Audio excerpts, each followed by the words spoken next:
across the UK. On DAB+, on your smart speaker, on your smart TV, and on your side.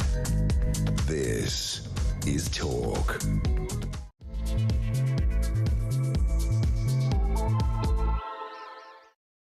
There you are. Good evening and welcome to the Political Asylum right here on Talk. I am your genial host, Kevin O'Sullivan, taking you on a roller coaster ride through all the big stories. Stand by for 3 action-packed hours of news, views and dynamic debate. You know the drill. Get involved, get on the phone and call me on 0344 499 1000. That's 0344 499 1000.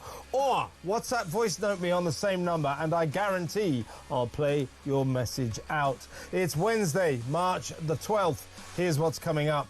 Just as I've been telling you for days, there is no way back for Reform reject Rupert Lowe. Nigel Farage has confirmed that his former MP ally is out of the party for good, forever. The parting of the ways follows Lowe's fury over being banned from speaking out in favour of mass deportations of illegal migrants. Farage accuses Lowe of pandering to his fan, Elon Musk, and now Westminster is abuzz with talk of Musk funding a brand new right-wing party spearheaded by Lowe and his fellow Reform outcast, Ben Habib.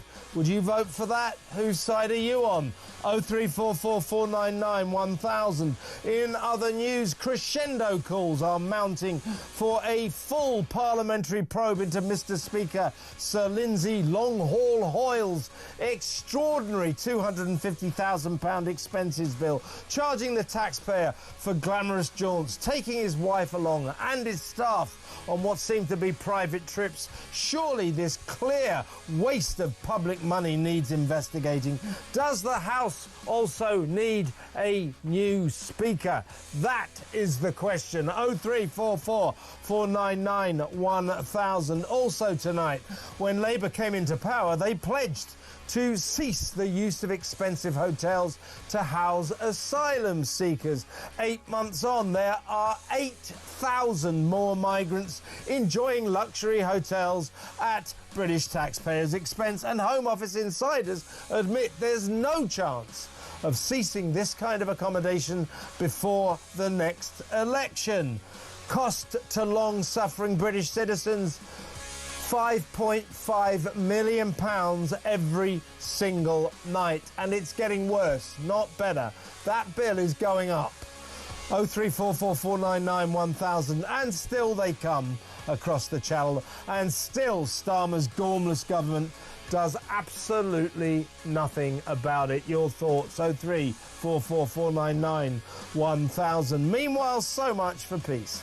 After Ukraine agreed to a 30-day ceasefire and American negotiators announced that the ball is in Russia's court, Putin relentlessly bombed Kiev in a night of hell. And as for those tariffs that Two-Tier hoped his special pal Donald would not impose on the UK, forget it, Keir. Trump just imposed 25% levies on British steel and aluminium. And all pretend Solicitor Business Secretary Jonathan Reynolds can say is he's working on a wider trade deal. Yeah, right, we just got screwed over. 0344 499 1000.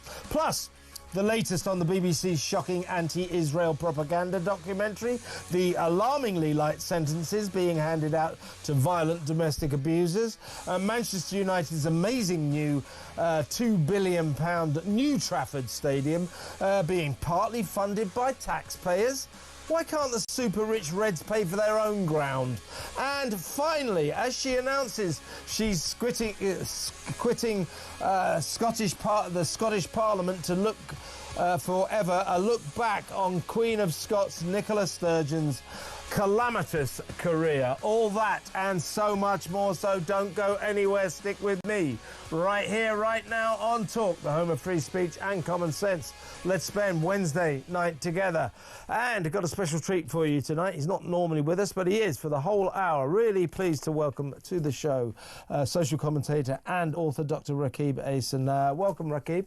Hi Kevin, how are you? I'm very, very well. Good to have you on board, as I just said. Now, let's get straight into it. I don't know if you've been following the psychodrama of Reform UK. I happened to be presenting Drive here on Friday, last Friday, when all hell broke loose, and literally in the middle of the show. We happened to have Ben Habib on as a guest at that moment, so it was the right time to say, what do you make of this?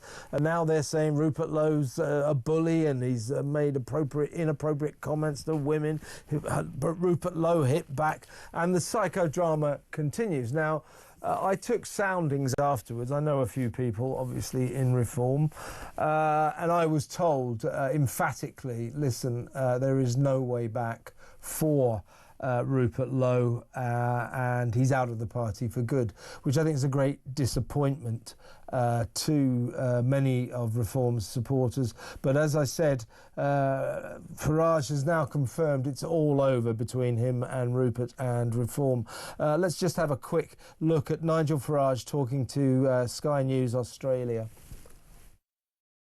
Well, look, you know, he has done some good work as an MP, lots of written questions, a big Twitter X following, but I've been here before. You know, you build something up and somebody else thinks they can do a better job than you. So I think it's no secret he'd like to be leader. He thinks he's going to be the next Prime Minister. He even said to a group of us the other week, I will destroy anyone that gets in my way. Well, I'm sorry, but I'm in the way. And to have said what he said just 2 weeks before nominations go in for the English County Council local elections, to attempt to spread demoralisation amongst our thousands of volunteers who are out there getting ready, really is a very, very bad thing to do. Well, there you go. Unequivocally, Rupert Lowe will not be back in the party. As I was just hinting, Rakib, a lot, I know from, you know, all of our audience, the people who've been ringing in, sending in messages, they're very disappointed by this. And they really did hope that these two men could sort out their differences. But it isn't to be. I guess my first question to you is, do you feel that Reform UK can recover from this? The signs are that it may just be a blip and that the project continues and they may still do well at the local council elections and indeed at that by-election in Runcorn caused by the Labour MP Mike Amesbury having to quit because he beat someone up. So they may do well in that. They may do well still in the local council elections. But they've been damaged by this. Do you think they will be able to put this behind them? Well, I think, Kevin, Reform's most passionate supporters will be hugely disappointed by the parliamentary party descending into civil war. This is a parliamentary party with only 5 MPs, now 4, with Rupert Lowe's suspension. And I just think that it was riding on a high. It was performing very well in the polls, and it continues to do so. And it was building a great deal of momentum. And I think for a new party, that is very important. But the issue here really is that there's far too many big egos on the British political right, and that includes the anti-Tory political right. It's very clear there that Nigel Farage views Rupert Lowe as a problem. Some might say he views him as a threat. But all in all, I think what this really shows is that what many voters want, they want to see an insurgent challenger party, but they want to see that party be a professional outfit, one that's cohesive, bands together, and also provides the policy ideas that the country needs, especially in areas such as immigration and asylum. But I think that this particular episode, the reform-related psychodramas, I think that what it really demonstrates is that the politics of personality is a hell of a drug. in British politics. It really is. And I think that's a real shame, because I think there's many voters out there who are very anti-establishment. They've completely lost faith in all the mainstream political parties. And what they want to see a party which really represents their values, their beliefs, and their preferences. And many people are actually putting their hopes into the Reform UK political organisation. And it's not just seeing it as an organisation or a party, they almost see it as a movement. So I think that they'll look at all these problems that they're having, especially this Farage versus Rupert Lowe dispute, and they'll think that it's a crying shame. Yeah, I agree with that. They are very upset about this, but I think they're beginning to dust themselves and move on. They must do. And they're kind of taking sides. Most of them, I think, are going with Farage. Now, this has also emerged today. This is, well, they have many disagreements. Rupert Lowe wanted to be far more strident, particularly about the migration crisis, Indeed. than Nigel Farage did. Nigel Farage is trying to make reform, shall we say, more attractive, and more polished to a wider mainstream audience. Now, what he objected to, he told Rupert Lowe, or Rupert Lowe was told to wind down his rhetoric about mass deportations. So he was told not to include that in his speeches. He also wanted the families of grooming gang members to be deported along with them. And Farage, in his quest for a sort of more mainstream approach to politics, he called this a very dark and dangerous language, and he asked Rupert Lowe to desist, and Rupert Lowe refused. Is Nigel Farage right to try to persuade his fellow MPs, his fellow Reform UK members, from indulging in that kind of narrative? Mass deportations. We have more than 1 million illegal migrants in this country. I think mass deportations, as Farage has pointed out, practically, in reality, would be very difficult. But he doesn't want even the notion of them to be discussed. Is he right, do you think, Rakib? Well, I think that what Nigel Farage is trying to do, he wants to professionalise Reform UK's image, and he's working with party chairman Zia Youssef to achieve that. I think the problem is that the party increasingly comes across as a very top-down, hierarchical institution. And I think that some of Reform's supporters, well, they may understand that the party has to provide a professional image, it needs to appeal to a greater section of the British electorate beyond core supporters. I think that it's backfired in a way, and I think that this attempt to professionalise the party has actually made the party look very unprofessional. The psychodramas make the party look like a very unprofessional, incompetent outfit. I think that in terms of the debate on immigration, if you were to talk about deporting all illegal migrants, all people who are here illegally, then that would constitute mass deportations. That is the truth of it, just because of the sheer numbers that we are referring to. I think that what the issue is here is that Nigel Farage, he wants to use particular kinds of language when it comes to talking about immigration. And we've seen Rupert Lowe's speeches when it comes to immigration, but also talking about grooming gangs as well. He uses strong language. He's very robust in terms of expressing his feelings, and that perhaps runs counter to Nigel Farage's professionalisation project of Reform UK. Yeah, I've heard it. If you want, the Reform UK is polling around about 20%. And I've heard it explained that if they want to get to 30%, then rhetoric involving mass deportations, that very, very right-wing kind of anti-migrant crisis talk, if you want to get to 30%, you've got to cut that kind of talk out. But of course, by doing that, a lot of hardcore Reform fans feel that Nigel Farage is letting them down. Indeed. So it's caused a definite schism.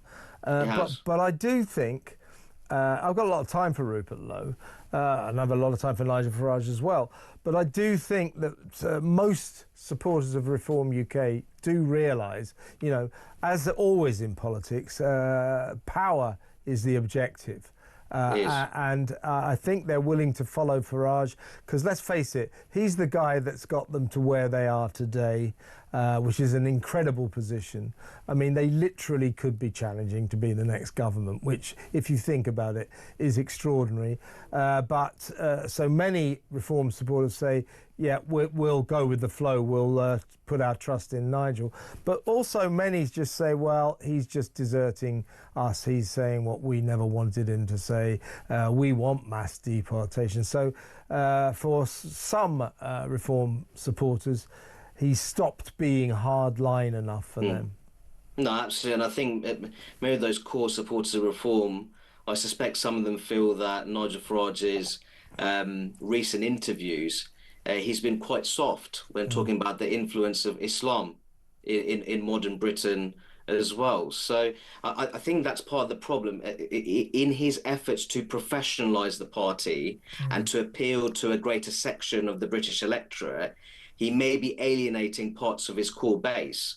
But I think ultimately, if you're talking about who would provide Reform with the greatest chance of making real headway at the next general election, there will be many people who say that, well, ultimately it's Nigel Farage who has the name recognition. Yeah, very much so.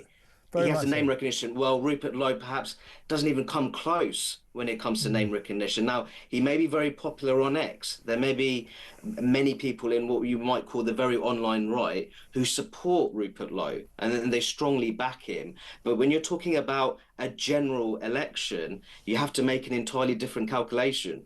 Yeah, indeed. And one last point, you talked about X there, Twitter, whatever it's called today. A lot of people point to when Lowe and Farage started to fall out. It was when, of course, that notorious tweet by Elon Musk several months back saying Farage hasn't got what it takes. Rupert Lowe is the man to lead Reform. A lot of people say that went to Rupert Lowe's head, and he still feels he is the man to lead Reform. But that ship has sailed, no doubt about that. But there is now talk that Elon may be interested in funding a new party of the right that would be spearheaded by Rupert Lowe and that other great Reform defector, if you like. He actually put Ben Habib, which might be interesting. Your thoughts? Well, I think Ben Habib, he's a very eloquent speaker. I think he expresses his policy positions in a very impressive way. And I think that if you were to have a new party involving Rupert Lowe and Ben Habib, I think that would be very popular among the anti-Tory political right. But again, you're ultimately talking about two individuals who, in my view, would probably have very low levels of name recognition when it comes to the general population. They would, in my view, they'd be starting from scratch. And I think the advantage that Reform UK has is that it does have Nigel Farage, someone there who has demonstrated a strong track record when it comes to winning elections. Especially when it comes to European elections. I know there have been general elections where his party have won maybe a small number of seats, but they won millions of votes. So I think that, but many people on the right will be concerned because ultimately that would lead to further splintering of the British political right. And I suspect that the big winner potentially in all this will probably be the Labour Party. They'll probably be looking at this and thinking, well, we might not be doing a very good job, but not all is well on the British political right. And they might take some joy out of that. Yeah, I mean, there is still the possibility. A lot of people, Ben Habib, I know, he states this outright. He's just said Nigel Farage will do a deal with the Tories just before the next election, which I think would disappoint a lot of people. For my book, though, at least it would stop Labour getting in, so I'd probably back that on technical grounds. Right, Rakib, let's go to break now. When we come back, I want to talk to you about Long Haul Hoyle, Mr. Speaker, who's been spending a lot of taxpayers' money. We'll talk about that next. Stay tuned.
a lot of the case that's been made for the way that Trump has been putting pressure on Ukraine over the last few weeks, it's been hard to sometimes understand what Trump was doing. But the basis of justifying what Trump was doing was that Russia would agree to some sort of ceasefire. It was Ukraine that was the problem. Well, let's now test Russia and to some extent Trump, because Ukraine has done the right thing, has agreed to a ceasefire without any conditions at all. The other good thing in this statement is that America's agreed to resume security assistance to Ukraine. Across the UK, on DAB+, on your smart speaker, on your smart TV, and on your side. This is Talk. Welcome back. I'm still with Dr. Rakib Ahsan, social commentator and author. Rakib, we're going to talk now about a story that we've actually been covering on this show since last December. We first I saw a few paragraphs in the Mail and I thought that's quite a story. It is now erupted and is continuing apace. It surrounds Mr. Speaker Sir Lindsay Hoyle, Labour MP as well, of course.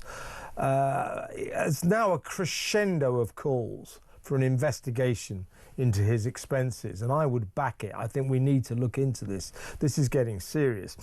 I don't know if you've noticed the story, but basically in 2 years, he racked up more than £250,000 worth of expenses on 19 glamorous jaunts around the world to places like Los Angeles, to Australia, to the Cayman Islands, when he went to Montserrat in the Caribbean. He went to Indonesia as well. Yeah, the list goes on, Rakib. We could be here all night if we name everywhere. When he went to Montserrat, he chartered a private jet. He's spending thousands of pounds in Australia and Los Angeles on chauffeur-driven limousines. Now, it turns out now, I mean, in itself,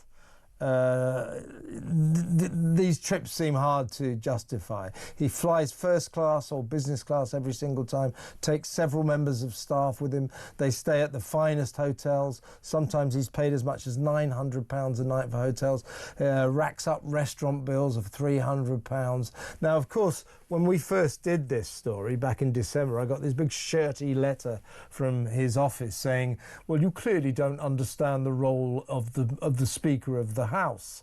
And I thought to myself, well, in fact, I pretty much told them, I said, I'll tell you what I think the role of the Speaker of the House is. He sits in that chair shouting order. I don't think there's any necessity for him to go on 19 glamorous trips costing the taxpayer hundreds of thousands of pounds.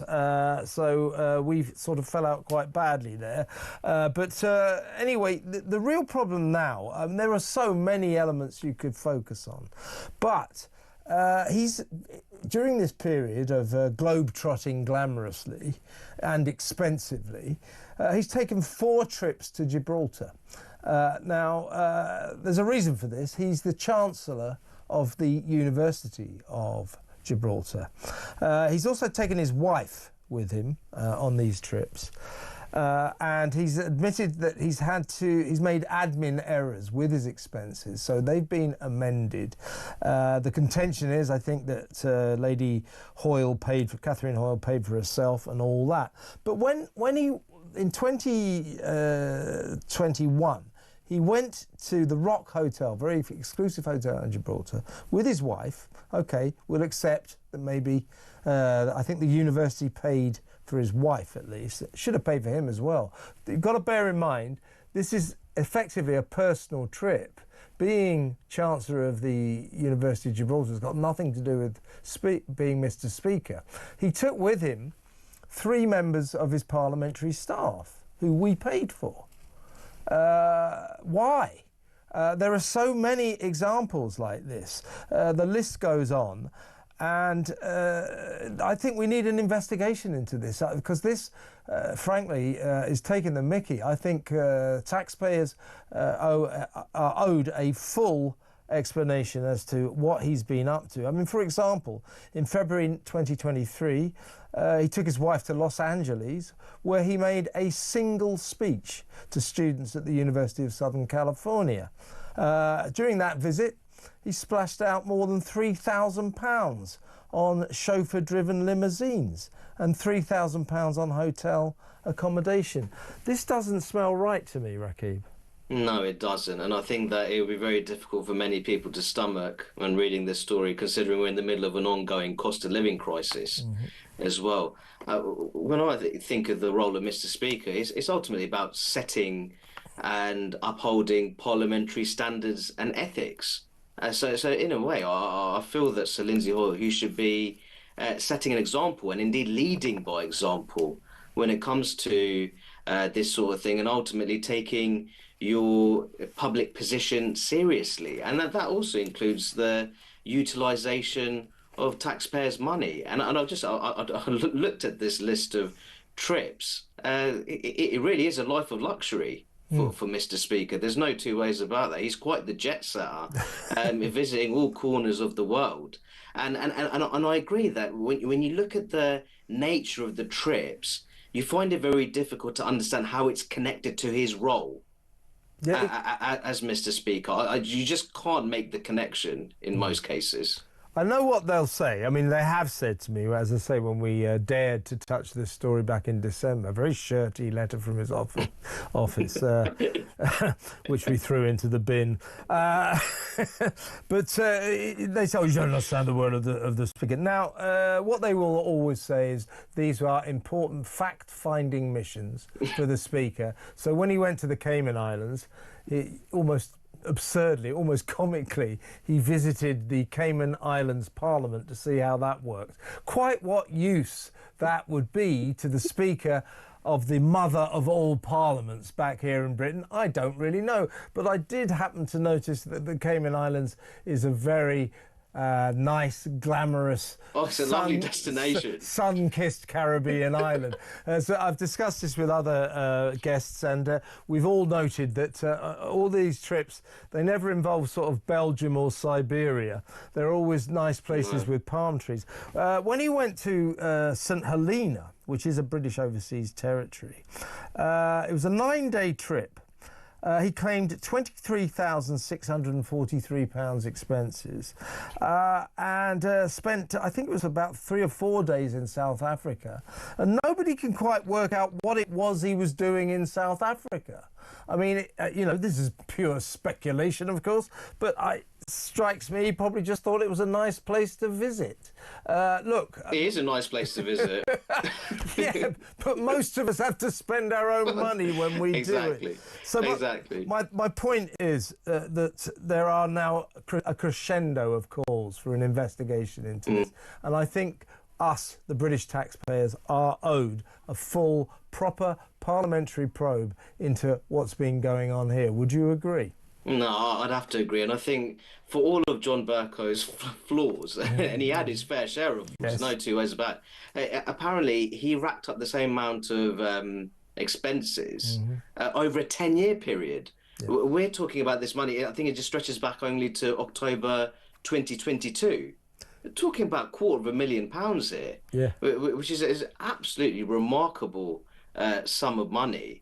And I think that, as I said before, you look at the nature of the trips. I think it's very difficult to justify these trips on the ground that they're in some way connected to his role as Speaker. And I think in terms of the fact-finding missions, well, he's got great luck because all these fact-finding missions are wonderful holiday destinations. They really are. These fact-finding missions don't seem to take him to the more deprived, underdeveloped parts of the world, which I'd also think that it needs to be, for example, understanding why there's a lack of development in those parts of the world and actually how you can maximise their potential. He doesn't seem very interested in those kind of fact-finding missions. So I think much of this really, it stinks to high heaven. And in my view, I think because of the importance of his role and the fact that he is ultimately there to set an example and uphold the highest of parliamentary standards and ethics, I think that many people, I think that you can make a strong argument for an investigation here. Very much so. Just a final point to his extravagance, really. When he went on that trip I was just talking about, flying first and business class to South Africa and then St Helena, I mean, I'm sure that you probably have to go via South Africa to get to St Helena, to be fair to him. But there's this, apparently there was 3 or 4 days that no one can really account for. So it sounds to me as if he had a nice sort of look around. But anyway, when he went on this trip, he had too much baggage. He paid £500 for an extra suitcase. £500. We paid for that. That's not incredible. That's not acceptable. Apparently, it was much needed to support the trip, which you don't really understand the purpose of the trip. But there you go. I think that, but on a very serious note, Kevin, I think that considering that there's many people really struggling with their finances across the country, when you come across this kind of story, it really widens that disconnect between the wider public and those who are in very high positions, very high public positions where they should be setting an example. Well, you remember the free Kia stuff when they were revealed to get £20,000 worth of suits and glasses, fashionable glasses, and his wife got £5,000 worth of free clothes as well. Which triggered the excellent nickname, because her name's Victoria Sponger. But it proves that in politics, Rakib, there is nothing more terrifying than a socialist with an expense account. I'll tell you. When we come back, we will be talking about the migrant hotels. That is a real scandal as well. So that next, stay tuned.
Across the UK, on DAB+, on your smart speaker, on your smart TV, and on your side.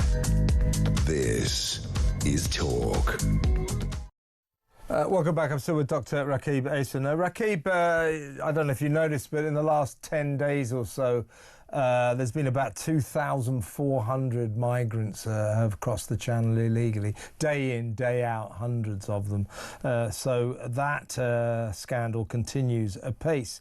Now, Labour, in their campaign, their election campaign, and after coming into power, their big pledge was that they would reduce and cease the use of hotels to accommodate migrants. Now, here we are 8 months on, and this is what has secretly happened. People are not aware of this. There are now 8,000 more hotel residents, asylum seeker hotel residents, than there were back in July. So the most recent stats, there were just over 38,000 migrants enjoying the pleasures of prolonged hotel stays. Labour said we're going to cut out hotels, we're going to put them into accommodation centres, much cheaper. We're going to put them in housing, you know, sort of spread them around, that social housing, council houses, that kind of thing. Well, actually, they're just using more and more hotels. 8,000 more asylum seekers are in hotels. They're requisitioning more and more hotels. These hotels cost us, for each migrant, an average of £144 per night. And our daily bill is coming in, this is the British taxpayers' daily bill, is coming in at £5.5 million. £5.5 million every day for asylum seekers in hotels. Now, I have many problems with this, but my main problem is what exactly is this Labour government doing about the migrant crisis? It seems to me they're just sitting on their backsides in Westminster, watching it get worse and worse and worse. There are no deterrents. They're not doing anything. This is a scandal. And this is the whole point, that they talked a great deal about smashing the gangs. We're not seeing the results of that, really. Yeah, on account of, Rakib, they haven't smashed a single gang. You're talking about the Border Security Command, which has got a £200,000 a year boss, a guy called Martin Hewitt, used to be a cop. By the way, the first day he took his job, that was September, took him a long time to find someone to take on this fool's errand. His first statement was, well, smashing the gangs won't solve the migrant crisis. But even if it would, we wouldn't know, because they haven't smashed a single gang. And in the middle of this, we gave them, the Border Security Command, £175 million worth of high-tech, cutting-edge equipment to seek the gangs, the people smuggling gangs, and smash them. This is a joke. No, it's smashing the gang. Smashing the gangs is just it's an empty slogan. I think that what's very clear here is that we have a small boats emergency on the English South Coast, which is well and truly alive, and the figures over the past week demonstrate that. But I think that the amount of money that continues to be spent on hosting, we say asylum seekers, in my view, many are illegal migrants. I think there is a point to be made there. £5.5 million a day is a remarkable sum of money to be spending on this. And I think that what it really demonstrates is that we continue to have a dysfunctional asylum system. But I think the real worry here is, and we saw the flare-up of these kind of tensions in places such as Knowsley, outside the four-star Suites Hotel, that it has a serious potential to worsen community relations, because quite often as these asylum seekers, they're relocated to some of the most deprived parts of the country, and this is justified by the government on the grounds that this helps to reduce the housing costs, the cost of rehoming these migrants. But I think it puts a real strain on those local areas which are relatively deprived, because when they see people who in my view, many have illegally entered the country, being rehomed in quite fancy forms of hotel accommodation. And many of those local communities have been deprived of those hotels, which they used for family and community events as well. Weddings especially. Wedding receptions and all the rest of it. Birthday parties, they're deprived of that now. And I think that when you're talking about a lot of these areas, Kevin, many of them have very poor forms of social housing as well. So I think it's just, there's such a deep unfairness and injustice involved here. But I think the greatest injustice here is the amount of money that private sector providers who are involved in providing this hotel accommodation, this asylum accommodation, who are profiting from this and have very handsome taxpayer-funded contracts for this. Absolutely. I think that's the grave injustice here. Indeed, and the Home Office now is privately admitting there is no chance whatsoever of the use of hotels ending before the next election. So there goes one electoral pledge right down the gurgler. You're talking about these private companies that sort of second to these hotels and then sort of run them. You talked about the companies like Serco. Clear Springs, Ready Homes and Mears. The government has contracts out with those companies to run these hotels. These contracts are worth, wait for it, £4.6 billion. And these contracts run until 2026. So they're not going anywhere soon anyway. No. And by the way, when we talk about the nightly hotel bill of 5.5 million, which is staggering, don't forget, this isn't the only cost of the nightly accommodation for asylum seekers, because many of them indeed are in these big accommodation centres. There's a former RAF base in a place called Wethersfield in Essex, where there's a couple of thousand there. So that costs quite a lot of money as well. So don't imagine that the taxpayer is only paying £5.5 billion a night. We're paying a lot more than that. Now, absolutely, as you said, Rakib, when Keir Starmer keeps saying, smash the gangs, we're going to smash the people smuggling gangs, it's completely performative. Headline hunting. It sounds good. As I say, it might help if they actually found a single gang and maybe smashed it, but they haven't done that, so that's unfortunate. But it's the wrong strategy. What we should be doing is stopping the migrants, stopping the boats. As long as the migrants come, there will be people smuggling gangs. If you smash every people smuggling gang tonight, there will be new ones tomorrow. So their strategy is ridiculously flawed. Dismantling these people smuggling infrastructures, that can be one part of the strategy. But I think that the idea that your entire strategy for handling the small boats emergency is by smashing the gangs, it's unworkable. We've known that for a long time now. I think ultimately, if we want to get to grips with it, we have to revisit our relationship, the UK's relationship, with existing international human rights conventions and international refugee treaties. Whether we want to be part of those arrangements or whether we should withdraw from them, that has to be part of the conversation if you want to be serious about getting to grips with the problem at hand. Yeah, I'll tell you, talking of which, a final point on this issue, Rakib, the Tories and Kemi are now saying that if they get into power, and the off chance they get back into power, that they will ban migrants from citing their human rights under the European Convention of Human Rights to avoid deportation. You can't do that. You just can't do that. This is just word salad. Because if you're in the ECHR, you have to allow people to cite their human rights. We need to leave that if we're going to stand any chance. I think that's fantasy. In my view, if you want to stay in the ECHR, absolutely fine. But you have to understand, if you do that, illegal migrants, asylum seekers, whatever you want to label them, they will have certain rights under that convention. Exactly. So if you want to avoid the possibility of them citing particular rights in the ECHR, then the only solution left really is for the UK to withdraw from it. Yeah, them saying, well, they want to sort of... Kemi's got this weird thing, she wants to stay in the ECHR, which is causing her a lot of trouble. But now they say they'll ban migrants from using it to avoid deportation. You imagine telling that to the immigration lawyers.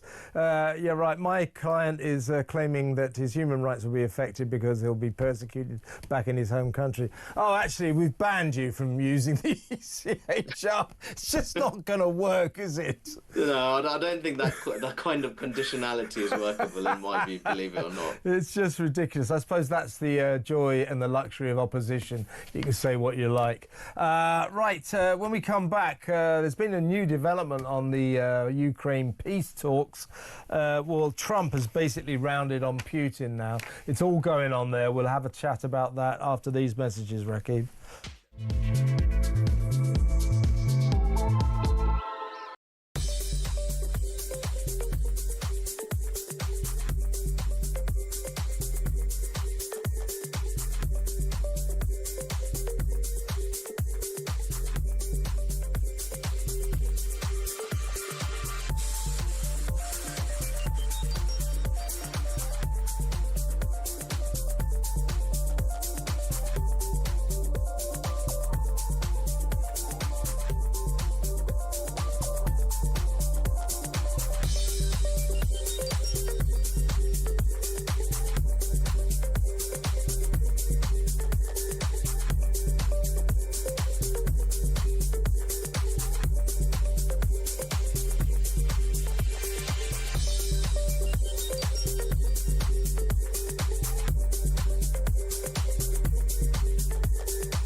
No, it's ludicrous. I mean, we have been importing, both through legal means and illicit means, Jew-hating savages for the last 10 to 15 years.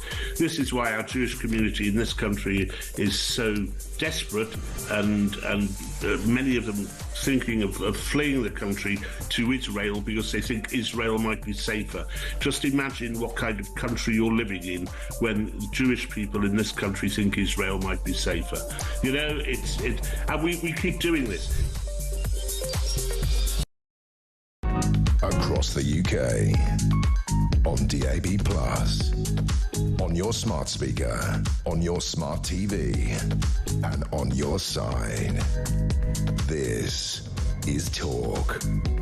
Welcome back. I'm still with Dr. Rakib Ahsan, social commentator and author. Rakib, it's all going on in terms of the Ukraine peace talks. As we know, Zelensky and Ukraine have agreed to the principle of a 30-day ceasefire. No questions asked, no conditions. And after this, Donald Trump said, well, it takes two to tango. And Marco Rubio over there in Saudi Arabia said, well, the ball is now in Russia's court. This was followed last night by Putin unleashing all hell on Kiev. He bombed the hell out of Kiev all night. I think that was the message. I think the message from Putin is, look, you can boss Zelensky around, you can boss Ukraine around, but you're not going to boss me and Russia around. So he's dealing with a very different kettle of fish when he's talking to Putin and the Kremlin here. Now, so I do believe that poses a problem. And Russia will not agree, I don't think, to a ceasefire without conditions. They have conditions. So the idea that peace is just a short hop and a skip away, I think, is a pipe dream. But Trump, this has just emerged. Glad I've got you here. Trump has literally just threatened Putin with a devastating punishment if he does not accept the Ukraine ceasefire. He said this could lead to World War III. He then actually sort of dials down his rhetoric by saying that the punishment he has in mind would be severe and financial. But I think what's happening here is he's encountering... He's talking to Putin now. He's talking to the Kremlin. That isn't the same as talking to Ukraine. He can't push Russia around. And in fact, the way that he's positioned himself, I mean, I'm quite a fan of Trump, and I'm a big fan of trying to end this war, because I don't like hundreds of thousands of young men dying in horrific circumstances in cold fields in the east. But he's positioned himself as the big I am, the guy who's pulling all the strings. I'll get everybody around the table. I'll knock their heads together. I'll get a peace deal. Well, Zelensky's having to suck that up. Putin just won't. He will not accept that Trump is playing all the cards here, will he? No, absolutely. I think the power dynamics between the USA and Ukraine is very different to the power dynamics between the USA and Russia. And I think the way Washington engages with Kiev cannot adopt the same kind of approach when engaging with the Kremlin. In my view, I think that would be that would be unwise diplomacy. And I think in terms of ceasefire, of course, there's many people across the world who want to see a ceasefire, and they want to see this war come to an end. The tragic loss of life on an industrial scale between two neighboring countries. But I think for me, I think that the Kremlin, the only way that they could really agree to the end of this war is if Ukraine makes major territorial concessions on its part. And I think those kind of territorial concessions are hugely unpalatable for Zelensky. So even though I'd love to be hopeful and optimistic and think that, and I'd love to believe that peace is around the corner, but I still have a high level of pessimism, especially over this conflict. Yes, I mean, Trump and Vance and the team and Rubio have made much play of we want proof that Zelensky and Ukraine are sincere about their desire for peace. Well, that now is clear. You know, they're going to do this mineral deal, and Trump is so satisfied now that Zelensky is back on side that he has restored US military support to Ukraine and indeed intelligence sharing support. So that is all back on track. So he's happy with Ukraine. The only thing we now have to find out is Putin sincere about wanting peace? I'm not sure that he is at all. I think war rather suits him. Well, I also think that the latest assault on Kiev suggests that he's not warming up towards a ceasefire. Exactly. It might be. Forgive me for being a cynic. Yeah. But I think for me, if you look at the war itself, I think that the one thing that Russia has demonstrated over decades, and also back in the days of it being the Soviet Union, is willing to tolerate a high level of casualties. Yes. In its wartime efforts. It's almost like it's in their psyche. It's within their national DNA. And I think that even though we're talking about, the Russian military has suffered severe blows, they've lost many lives that they didn't expect. They may well be true, but they have that tolerance for really accepting those industrial scale casualties if they feel that it will satisfy their strategic objectives. And I think that's a huge stumbling block towards peace here. Indeed. Well, let's talk about the other aspect of the Trump's world. It's Donald Trump's world. We just live in it. Now, it's the tariff situation. Obviously, he's at tariff war with China, Mexico and Canada. He's just imposed massive tariffs on the EU. The EU has responded with tit-for-tat tariffs. I believe that Canada's set to do that as well, and of course China has. So we've got a major tariff war going on, which may plunge America into a recession. So I'm not entirely sure what Trump is up to here. But here's our problem here in Britain. Keir Starmer, quite strangely, I believe, has sort of set himself, I'm very close with Donald, special relationship, we're very close, he won't impose tariffs on Britain, we're getting a special trade deal, we're not in the EU anymore, this is the beauty of it. Guess what happened this morning? Donald Trump imposed a 25% levy on steel, British steel and aluminium imports. Instant devastation to our steel and aluminium industries. And Starmer has responded by not imposing tit-for-tat tariffs, saying he's keeping a cool head.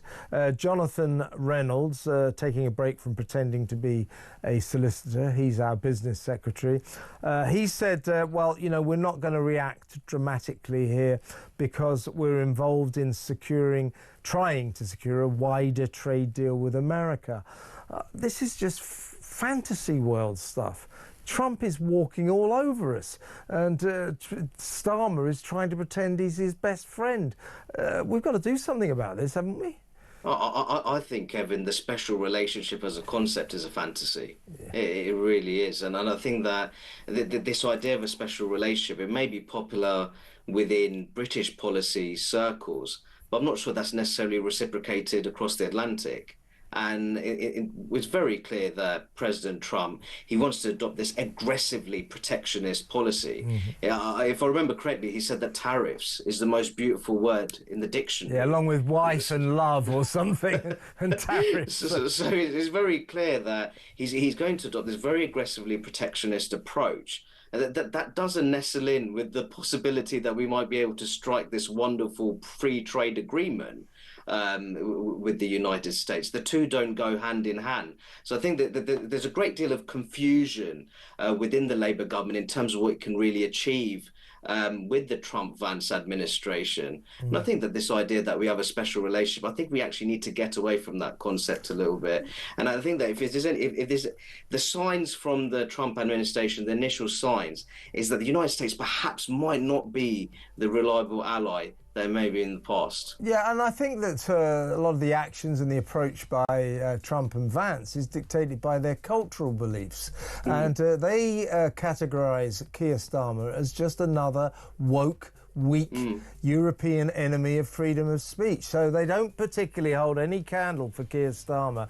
And Keir Starmer thinking that they do, I think, is developing into a problem for this country. Rakib, fantastic hour. I've got to go now, but really good to talk to you. It's always a pleasure. Rakib Ahsan there, social commentator and author. When we come back, the latest on that BBC Gaza documentary, the propaganda pro-Palestine documentary. It's all kicking off. Stay tuned for that.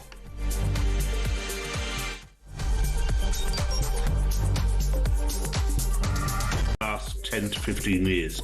This is why our Jewish community in this country is so desperate, and many of them thinking of fleeing the country to Israel because they think Israel might be safer.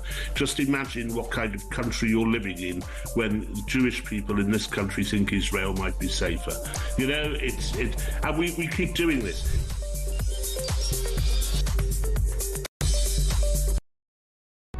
Across the UK, on DAB+, on your smart speaker, on your smart TV, and on your side.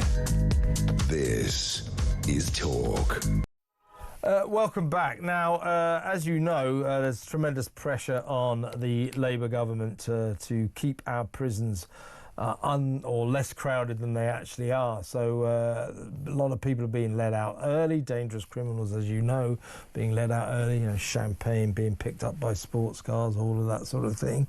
But on the other side of the fence, people who should be getting big sentences, long sentences, basically getting off virtually free. And this is particularly alarming in the realm of domestic abuse.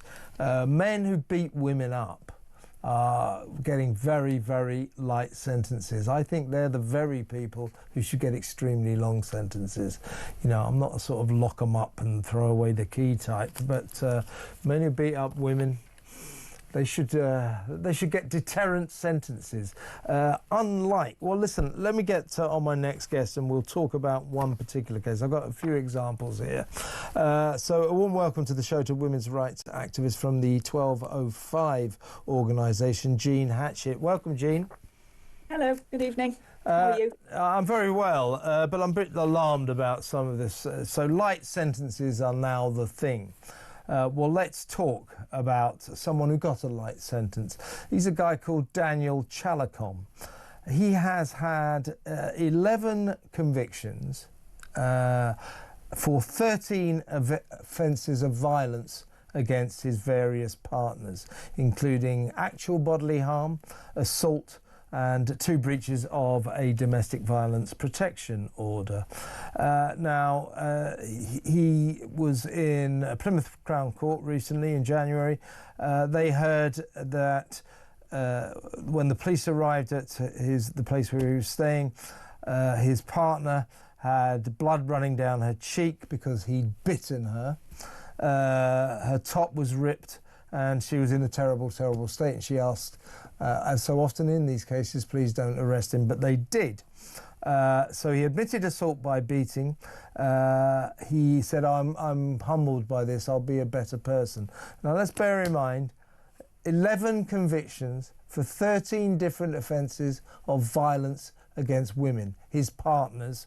What did he get for this? 9 weeks. 9 weeks in jail. He'll be out in a month. I mean, that's an outrage, isn't it? It is an absolute outrage. I mean, if you think that we've had to move from a position where beating your wife was legal, and if it even encouraged historically, and you know, women had to fight really, really hard to have domestic abuse, domestic violence as it was then taken seriously. We're now going backwards again. You know, we're going back to the days where, well, you might as well do it, keep her in line. These men are notoriously difficult to rehabilitate if that ever happens. If there is no significant deterrent, and it seems that any deterrent is being weakened, you know, by any policy, these men are just seeing this as license to hurt women. And if you think that 1 in 4 women between the ages of 16 and 64 are the victims of domestic abuse, and 1 in 5 of sexual violence, and there's an overlap between those two, what's going to happen here? women are going to die. If the deterrent is removed, women will die more often, and they already die at a rate of 1 every 3 days at the hands of a current or former partner. So this is just abysmal. And sorry, I'm to go on, but no, you're absolutely right. I mean, I remember, I think it was the first wave of releases. You remember when they started letting people out early because the prisons were full. You know, one class of prisoner, a classification of prisoner that they deemed okay to let out were domestic abusers. We had a terrified lady called Jane on. We had to silhouette her. You know, she said, "I'm absolutely terrified. He's going to come straight back to her house." Guess what he did? Went straight back. These people, they never learn their lesson. They always go back to the scene of the crime because they've got mental problems, to say the least. They're bullies for a kick-off. Here's another case, not domestic abuse, but again, this is a guy named Mufta Mohammed, 22 previous offences. He was in court recently, Derby Crown Court, for sexually assaulting 3 16-year-old girls during one afternoon in Derby city centre. Sexually assaulting 3 16-year-old girls, no doubt schoolgirls. Right, dropped his trousers, exposed himself, attacked them. 15 months. He'll be out in 6. It is absolutely appalling, and yeah, obviously we do have a problem with the prison situation here. But allowing a situation where more women are vulnerable to the violence of men is really not the answer to that prison crisis. And what has also been announced this week is that there's going to be a reduction in the probation service provisions, so that it will be given by Band 3, which is inexperienced probation officers, not fully qualified. Used to be by Band 4. That all around this is being weakened. So, that will lead to these violent offenders being ineffectively rehabilitated as well, or watched. They're not even going to be monitored in some cases. It's a dreadful landscape that we're looking at. And already, even before this early release, we always saw really low sentences, and this is that women have come forwards in the first place. And if even a third of victims who are actual victims reported, the crime stats would be through the roof. They're not. Because you know what, Jean? I think this is like an extension of the bad old days. You'll know what I'm talking about. Whenever women phoned the police or went to the police and said, "My partner is beating me up," or whatever, they sort it out yourselves. Probably deserved it. Just to, be a bit nicer to him. That used to be the attitude of the authorities. Bleating women, "Oh, stop moaning and get on with it." I think this is an extension of it. You've had experience with that, right? Now, I'll just give you, well, perhaps you can tell us about that in a second, but here's my favourite, or least favourite, if you like. This is a guy called Zach Lanson. He smacked his girlfriend in the face and grabbed her by the throat in a bar in Derbyshire. Guess what punishment he's got? Go on. He didn't get one. He got deferred punishment. Don't you do that again. It's just... we've got men who walk free after murdering women. Robert Rhodes walked free after slashing a woman's throat. So, there are reams of cases of this ineffective punishment. It's and there's a guy due to be released right now. Shane Jenkins has served 13 years, and he gouged a woman's eyes out until she was blind, and he was given a life sentence. But he's 13 years. God. 13 years seems a lot, but this no, not if it's life, Jean. Worst crimes. The officers said it was one of the worst things they'd ever seen. It was horrific. Well, tell me what you were going to say just now. As I say, I see this as an extension or a kind of reflection of the bad old days, that we still, as a society, don't take violence against women seriously, particularly if it's me beating up my girl. It's just it's a little local difficulty, they'll be all right. It's an extension of that, isn't it? We still don't have the right attitude to violent crimes against women by their partners. And I think I think that we should take these crimes extremely seriously, and that even in these times of overcrowded prisons, that domestic violent people who are guilty of domestic violence, beating up women, sometimes terribly, biting their damn cheeks, should get 10 years or something like that. It's called a deterrent. Absolutely, I'm with you. I'm with you for really harsh sentencing. And there was a period where, we heard talk of improved policing, and I think there is evidence of that. But if you've got improved policing, I was going to say to you that this is many, many years ago for me, that the police turned up to my ex-husband many, many years ago. He'd thrown everything around the house. He was threatening to beat me up. I'd locked the door. I had a baby inside. And they came when he'd calmed down a little bit. So he was banging on the windows, banging on the doors. I was terrified, baby to protect. And when I opened the door to the police, because I called the police, of course, they said, he's quiet now, he's just eating his chips, can he come in? And I said, no, I've got a baby here. Can you please take him somewhere? And all they did was take him off to his friend's house. And I genuinely thought that those days had gone.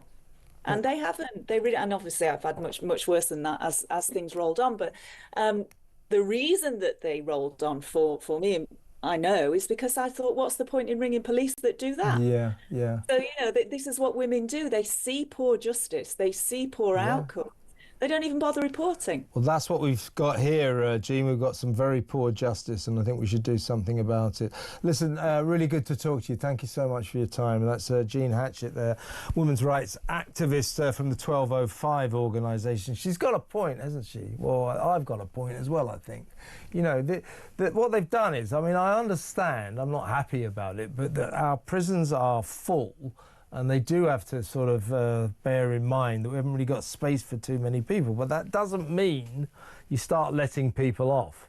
And I think we have to categorise violence against women, domestic violence against partners, as a very serious crime. At the moment, it's clearly not being categorised in that way, and that, to me, is wrong. What do you think? 0344 499 1000. Your call's next. Stay tuned.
Across the UK, on DAB+, on your smart speaker, on your smart TV, and on your side.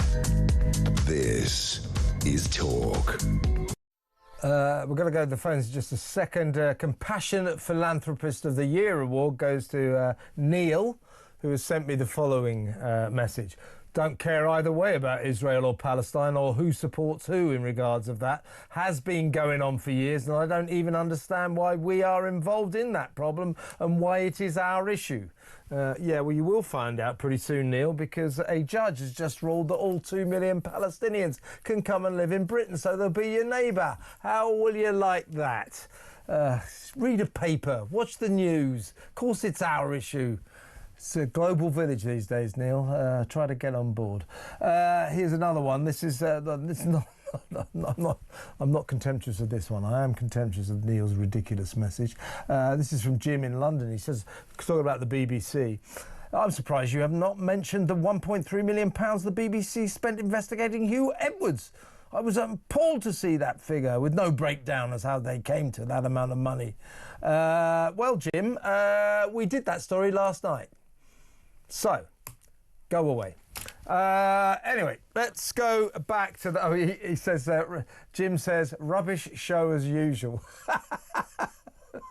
Well, thanks for tuning in anyway. At least he's gauging whether it's rubbish. He tunes in every night and decides it's rubbish. Could be right, Jim. Who knows? Anyway, do one. Let's go to the phones now and let's talk to, well, my correspondent in Folkestone, as I like to call him. He got in touch with me earlier to tell me he's been witnessing something down there. Of course, it's on the front line of the migrant crisis. When they come across the channel, a lot of them land around about the Folkestone area. It's only 7 miles or so from Dover. So, welcome to the show, Liam. Hi, Liam. Good evening, Kevin. What you sent me a message. What is it you'd like to tell us?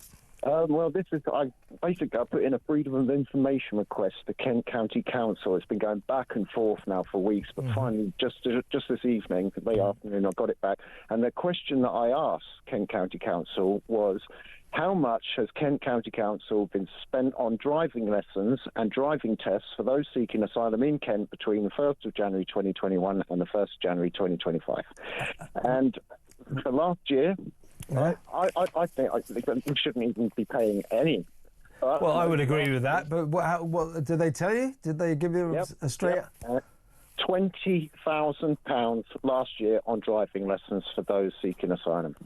For asylum seekers, is that's in Kent? In Kent? That's in Kent. So it said It said for the fiscal year 2024 to 2025, the expenditure was £20,143.86. Say that again. 20,100. £20,143.86. Blimey! In Kent alone. Yeah. Oh. And if you think you've got, and this is so, like, say you've got Norfolk, Suffolk, extra unitarian authorities, whatever. So if you 64 of them, if you were to say 20,000 in 1 year, times that by 60, that's over 1.2 million. So, but these are.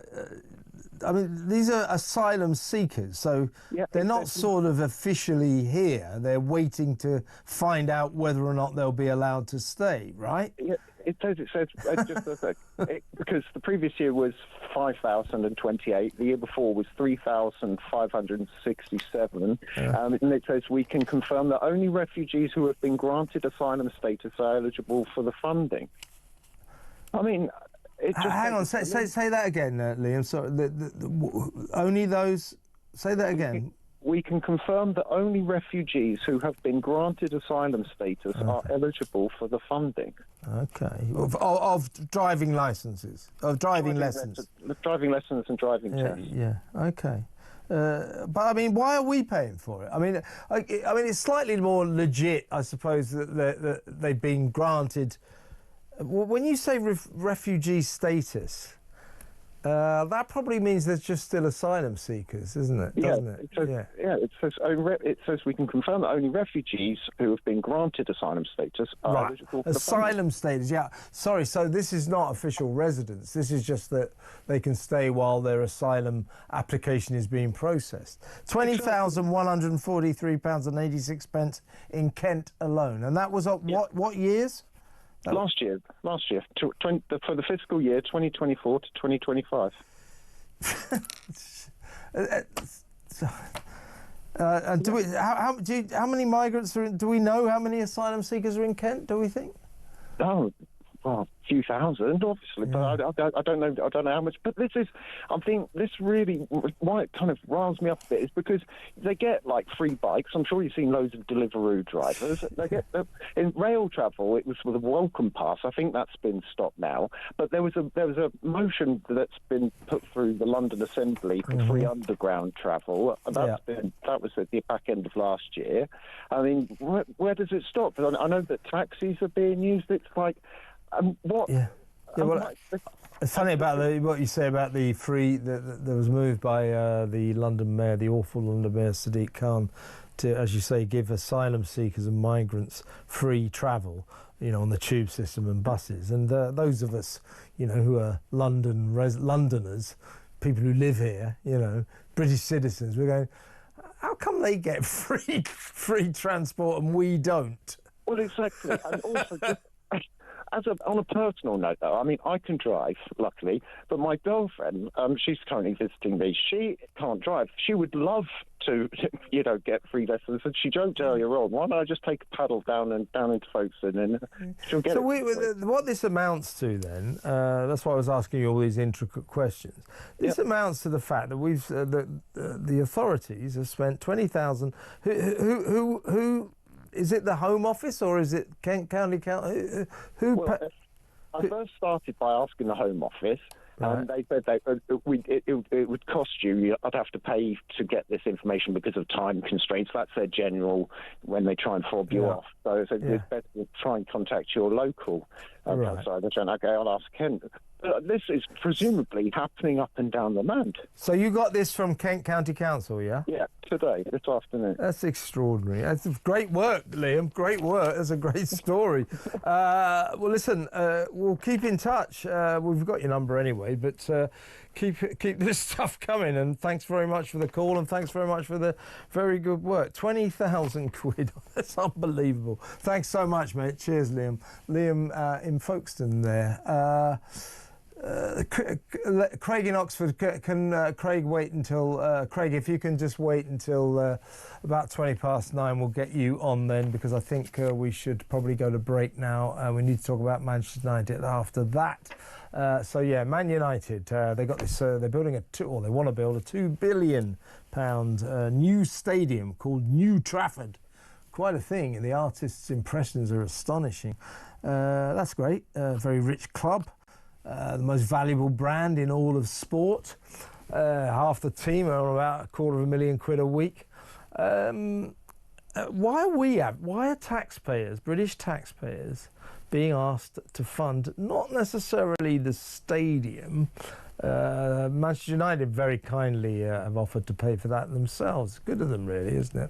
But apparently taxpayers will have to fund the infrastructure around it, the roads that go there and the paths and everything around there, the parks, whatever. So it is, a football club, a very rich football club, decides it wants a new stadium, and we, the British taxpayers, end up footing some of the bill. What's that about? Why? We didn't vote for a Manchester United stadium. But, hard to believe that there's probably quite a few people in Manchester who can't stand football. Why are they having to pay for it? This is, it's a football-only stadium for Manchester United. It's their business. If it requires roads and infrastructure around it, Manchester United should pay for it. And if they can't find the money, sack a few of those $300,000 a week footballers. They're bloody useless anyway, aren't they? So how about that? We'll talk about that after the break.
scumbags like Carl Clifford, I mean, I don't believe he should be allowed to live, but that's just my opinion. But I'll tell you what, we have a country that seemingly bends backwards. What are we hearing from the Sentencing Council? Oh, if you're a different colour or a different race, or you worry about your sexuality, we think we should be softer. I'll tell you, pieces of crap like Carl Clifford should be dragged from their cells up the stairs by their hair, if needs be, on their hands and knees, and be made to face the families of the people whose lives they utterly destroyed. I think it is an absolutely disgusting rule. Across the UK, on DAB+, on your smart speaker, on your smart TV, and on your side. This is Talk. Welcome back. Well, you heard me outlining what's happening up in Manchester. Man United, Old Trafford is a bit dilapidated and rusty, and that great club needs a new stadium, wants to build a £2 billion rebuild. I think they're going to call it New Trafford. It's going to be designed, or it has been designed, by Norman Foster, Lord Norman Foster, one of our celebrated architects, possibly our most celebrated architect. He designed Wembley, also the Gherkin skyscraper. He's very famous, very good. So he's designed this amazing looking stadium. 100,000 people will be in it. It costs £2 billion. But it turns out so that's fine. It's a very rich club, do what it likes. However, public money is going to be used to build the infrastructure, funding what they're calling the biggest urban regeneration since the London 2012 Olympics. Well, why? Why? If they need infrastructure, you know, roads, paths, whatever, around the stadium, Manchester United should pay for it. I mean, voters, the public didn't say, we really want Manchester United to have a new ground. Whatever money we can help with, please let us know. What's this about? Pay for it yourselves. Let's talk to William Yarwood at the Taxpayers Alliance. Now, William, alarming news reaches me that you think this is a good use of taxpayers' money. Well, good evening, Kev. Not quite, actually. I don't think it's the worst thing I've ever seen. I'm not against infrastructure building more specifically. But if you dig into it a little bit more closely, there is a slight element of corporate welfareism here, which makes me very uneasy. The fact that the only reason this infrastructure and this redevelopment is coming about because of this new stadium being built. And as you rightly said, if this new stadium is being built, thankfully not with taxpayers' cash, then this rich club should actually at least put some money, if not all of the money, towards building the infrastructure around it in order to make sure that it's connected, in order to make sure that the area around it is how they want it to be. But I think there's lots of questions to be asked about this. I think specifically Rachel Reeves mentioned this project back in January, and Reeves interestingly said that it was a great idea and she was looking forward to it. But get this, Kev, she didn't really say how much money was going to be spent on it. We know it's millions, but there's an element of transparency here that I think we need to get into, because when we talk about infrastructure projects, when we talk about development, Britain is pretty unable to build anything on time or on cost. So, the millions of pounds that they might spend on this could potentially turn into tens of millions, hundreds of millions, and possibly billions, which at that case would be a complete waste of taxpayers' cash. Yeah, I take the point that this will probably, really improve a large area of Manchester. But, and it's quite right, of course, that Man United, by the way, one of the richest clubs in the world. I mean, it keeps pleading poverty. Well, stop paying your useless players 300 grand a week. Get rid of some of them. Get some cheaper players. But it's a very valuable club. It is actually definitively the most valuable brand in all of sport. The Man United name is massive globally, bigger than anything else. So I think it's a bit rich, if I can use that phrase, that it's got perfectly entitled to build their new stadium. Good luck to them. But it's a bit rich. They should expect taxpayers to fund the infrastructure around that stadium. That infrastructure, no doubt, will be required. New roads, paths, shops, whatever, restaurants. Well, Man United should pay for that, not the taxpayer. Yeah, quite. And also the question is actually, not everybody in Manchester is obsessed with football or obsessed with Man United. Like you said earlier, they actually never had a vote or a say on this. That also in Trafford specifically, Kev, they're having to put up with a 7.5% council tax hike at the moment for the next financial year. So not only being taxed more, but a lot of this money will probably come out of local government investment funding, which should be going towards, the basic things. So yeah, once again, it is very confusing. I think a lot of it has been done because of the whole growth agenda we have at the moment, which obviously I'm certainly in favour of. But I don't think you can just suddenly grow the economy by making taxpayers cough up for some extra roads and some new railways, because like I said, the majority of people in Manchester might actually not be using that new railway, might not be using those new roads, might have actually zero interest in footballers at all. So yeah, I mean, Manchester United should be coughing up a lot more for this infrastructure redevelopment project. I think they should pay for it all, William. I think they should pay for it all. Ian Duncan Smith phrased it well. He said, why should taxpayers' cash be used simply to justify a football club's desire to improve its ground? These kind of stadiums do require new roads as a rule, and new paths and various buildings, restaurants, bars and all that kind of stuff. Well, that should all be down to Manchester United, particularly as it's one of the richest football clubs in the entire world. They're getting away with something here if the taxpayer has to pay for this. Yeah, this is why I raised the question about corporate welfareism and whether there's been any deals happening behind closed doors that we don't know about, which is why the important point here is transparency. Reeves needs to come clean about what's happening here, including, and DCMS does as well, and Manchester United need to as well, because like I said earlier, there's a worry that actually if we don't know how much money is going to be spent on this infrastructure, it could get caught up in the same problems that other infrastructure projects have. They take too long, they overrun. I mean, they want to get this done in about 5 years, I believe. I mean, Britain is pretty useless at building things at the moment due to the amount of red tape and political interference we have. I'd be surprised if it even got off the ground in 5 years. So this has the potential to cost local taxpayers a lot more than just a few million quid.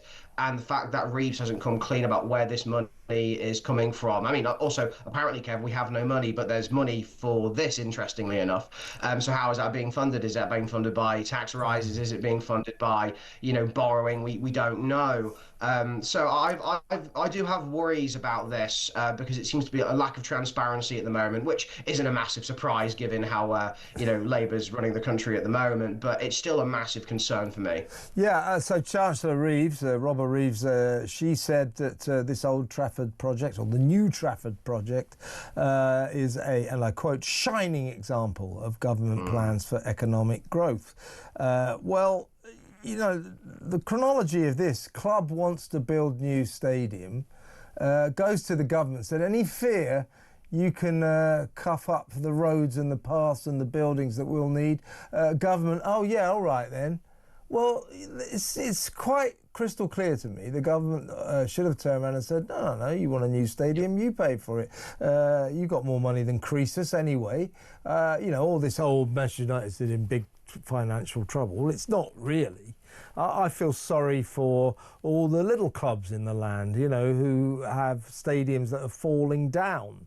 This is preferential treatment for a big, rich club. My club, I'm a Fulham fan, season ticket holder there. We've just spent, or my club has just spent many millions of pounds, zillions of pounds on this remarkable new stadium, which hangs out over the River Thames, full of restaurants and sort of entertainment suites. It's even got a outdoor swimming pool in it, all that kind of stuff. But quite rightly, Fulham paid for it itself. The club paid for it. Why is Manchester United, of all clubs, getting special dispensation? I think it's something you mentioned earlier about it having a big brand name and it having the ability to throw its weight around, if you will. Yes, yes. Because that's the problem a lot with lobbying. To make a slightly different point, is if you're the biggest beast in town, you can go to the government and essentially ask for things and get them to cater your demands. But like you said, if you're a grassroots football club, or when I was living in Wales, playing rugby there, lots of rugby clubs are in dire straits as well across the country, and they've got no voice standing up for them because they just don't have the money or the resources to lobby the government in certain ways. But also on the Reeves growth point, last time I looked, you didn't just grow the economy by just throwing taxpayers' money at things. Growth comes from the private sector, growth comes from entrepreneurship, growth comes from getting the government off of people's backs, not robbing Peter to pay Paul, if you will. So yeah, there's a multitude of issues with this story, and a multitude of issues with this infrastructure and this Trafford thing. But I think what we need to do is we need to demand transparency and a clear-cut approach to this, because otherwise this could all get out of hand very quickly, as lots of other infrastructure projects do, and lots of corporate welfare stuff does, which gets brushed under the rug. Yeah, it's definitely one for the Taxpayers Alliance, but it just proves that these politicians are so naive. Because if I was the Chancellor, or if I was the Cabinet, and Man United came to us and said, "Oh, we're building this £2 billion stadium, can you build the roads that we'll need?" I'd have said no. No, you want your new stadium, you pay for the roads, and if you don't do that, you can't have a stadium, can you? It's called business, it's called negotiation, but our government stupidly has rolled over. But definitely one for the Taxpayers Alliance to watch. William, great to talk to you. Thank you so much for your time. William Yarwood from the Taxpayers Alliance. What do you think about that? I think it's an outrage, I really do. Obviously, you've noted I'm not a Manchester United fan. Give me a call, let me know. When we come back, Nicola Sturgeon's career, we'll look back on it.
Across the UK, on DAB+, on your smart speaker, on your smart TV, and on your side.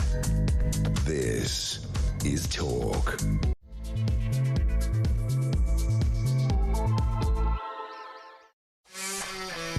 Welcome back. Taking your calls in just a little while, around about 20 minutes or so. 03444991000. You know what we're talking about. The migrant crisis, the peace deal between Ukraine, Russia and America seems to be in a little bit of trouble.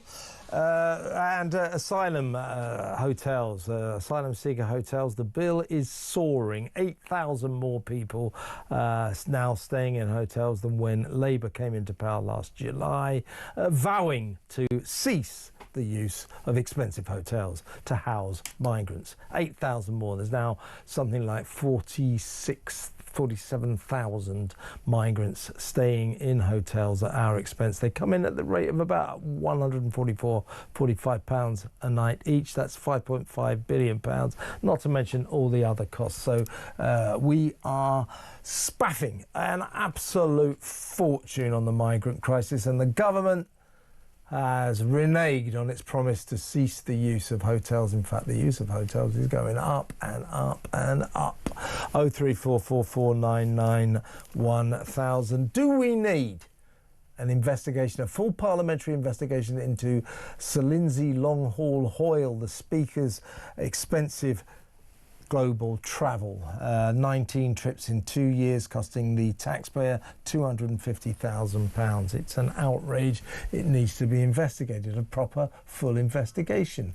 Along the way, we should ask if this man is fit to be Speaker of the House, shouldn't we? 03444991000. Or you can call me about anything you like. So the lines are open in about 20-25 minutes. Look forward to that. Now, before we get to that, though, it's bombshell news today. You could hear the tears rolling up in Scotland as Nicola Sturgeon announced that she will not stand for re-election to the Holyrood Parliament at the next opportunity. She's stepping down after a glittering career. Well, some might say. I say she's been a catastrophe. Many people, I think, in Scotland believe that she is a kind of, if not destroyed, seriously damaged the dream of independence, got involved in identity politics, and ended up embroiled in a serious financial scandal. Her husband, the former chief executive of the SNP, the Scottish National Party, is facing a court case. He's been charged with embezzlement. Whatever happened to £650,000 worth of donations? We don't know.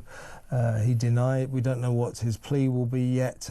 But he's been arrested and charged with embezzlement. And Nicola Sturgeon is still officially under investigation, having been interviewed for an entire day, interrogated by police herself for a day. There's also the question of what the hell was a £110,000 motorhome doing parked at Peter Murrell's mother's house, Nicola Sturgeon's mother-in-law's, in the drive there.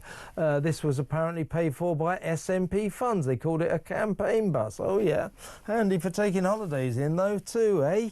Anyway, I would say that her career should not be remembered gloriously, to say the least. To reflect on Nicola's life and times, let's talk to, he's the king of the Glasgow clubland scene, and he's a columnist for Campsite Magnate as well, Donald MacLeod. Hello, Donald. Hi there. How you doing, Kev? I'm all right, mate. What's Campsite Magnate? What is that? Well, yes, I own two campsites in Scotland, one in Loch Lomond and one in Aviemore. And, I've not had the pleasure, or not pleasure, I should say, of Nicola visiting with hers. Obviously, she can't get hold of it at the moment. It's in a police pound. And so we don't have... can't even get Nicola to the campsites, but thankfully they're doing very, very well. So that's a campsite magnet, and Heidi, hi to you. Hi, Donald. Let's talk about Nicola now. She took over from Alex Salmond, her former mentor, best friend. They fell out spectacularly. Alex Salmond believing that she chucked him under the bus with those sexual allegations against Alex. He was acquitted of all of them. She distanced himself from, so that beautiful friendship ended. But the point about the Scottish National Party is supposed to pursue Scottish independence. I don't know where you stand on Scottish independence. My view on it is if the majority of Scottish people want it, they should have it. But I think that Nicola Sturgeon, counterintuitively, kind of, if not destroyed, certainly seriously damaged the dream of independence in the way that she pursued it and in the way that she got sidetracked. Diverted by this obsession with ridiculous identity politics, you know, putting male rapists into female prisons just because they identified as women and saying that was the right thing to do before having to backtrack and say, no, maybe that wasn't the right thing to do. You know, she likes to think of herself as a very successful politician. Yes, she got to the top. I don't think she was a successful politician. I think her career has been calamitous. What's your assessment? I agree. I was a nationalist for 40 years, and and under Alex Salmond, Scotland had a lot of belief, a lot of hope. He wasn't as polarising, he wasn't as divisive as Nicola became. And I say became because, when she took over, she would want to unite Scotland, and the dream of independence was there. But it's crumbled and it slowly broke away and accelerated during COVID, as you well remember. It started. COVID started at the same time she turned on Alex Salmond, which I thought was absolutely awful. And let's not forget that she tried to get him jailed. And that's what could have happened if Alec had lost that. And he will be remembered as Scotland's greatest ever leader. Since days of Bruce or Wallace. She will certainly not be. She'll be regarded, her legacy will be one of division, a polarising figure. And let's say it, she failed in all her policies that she put through. She failed in education.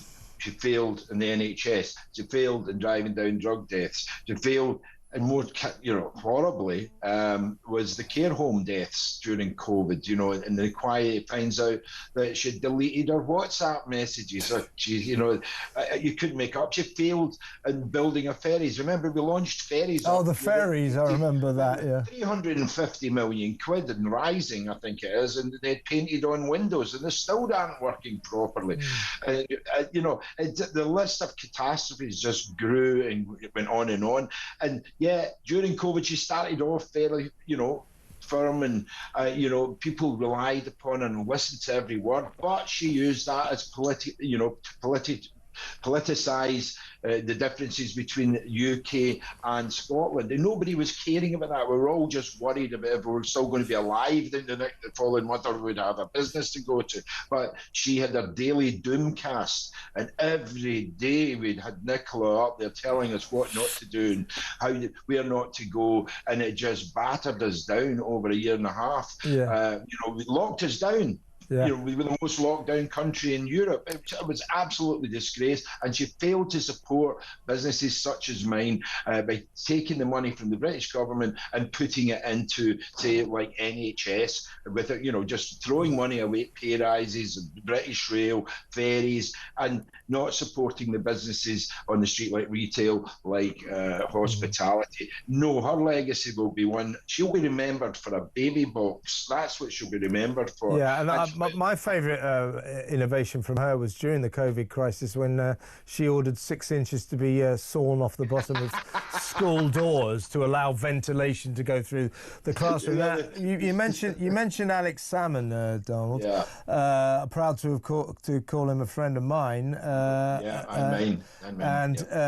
Now there was a man. I didn't agree with him on that much politically, but he was devoted to the cause of independence, and he looked on with a mounting sense of horror that Nicola Sturgeon and her acolytes, the Hamza Yousafs of this world, were getting diverted into the less than wonderful world of ludicrous identity politics. This nonsense about, do you remember the male rapist? What was that? Isla Bryson. Who can forget that? And that is another legacy that continues. We are become very, very divided. You can't talk about these sort of things without a pile on.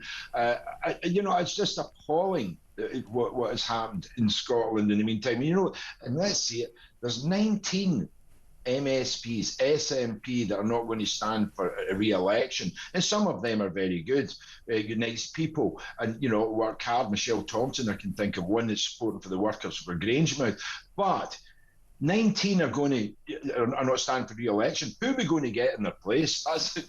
Yeah, exactly. I don't think they'll get re-elected anyway. I mean, I think if Reform want to know anything or see anything and how not to do it, then they're well looking at the SNP at the moment, because they've lost 100,000 members. They've lost £650,000 of members' money, as you know, and I certainly think they will lose the next election. John Swinney, who's supporting John? I mean, I don't see it happening at all. But what will Nicola do now? This is all stage managed. She's very good. She's a master of the dark arts and that. And so, what will she do now? And I was thinking, she has a stitch on for, I'm a celebrity, get me out of here. I can just see her flying out with a big baggy jeans out of a helicopter into the jungle, or, something that she might be very good at. And Alan Cummins, it was interesting to see that, our best friend, Alan Cummins, the actor who's taken over the Pitlochry Theatre, who likes to dress up in America for the celebrity traitors. You can just see her going in, and that, my God, well, she'd be good at it. Well, Donald, so she may have a sort of reality TV future, but there may be more pressing issues in her life, because don't forget her husband Peter Murrell still facing charges of embezzlement. Whatever happened to that 650 grand? Whatever happened to the police inquiry, though? Why are they not in court? I mean, as far as I understand, he will be in court in due course, but she is still officially under investigation. So she could face having her collar felt. So her options. I don't think so. This is going to be bizarre. The reason I'm hearing snippets that they don't know what to do. The evidence has been given to the Crown, and the Crown do not know what to do with that evidence, because either or, if they go ahead with it, she could be damned, and that would be appalling. If they don't go ahead with it, Police Scotland could be damned. But this could all come out in at some point in a sort of autobiography. And I saw one there, did laugh. It was called Mein Camper Fan. That'd be pretty appropriate, I'll tell you. Camper Man. Well, listen, Donald, I think on that bombshell, I'm going to bid you a fond farewell. Great to talk to you. Really good to talk to you. Donald McLeod there.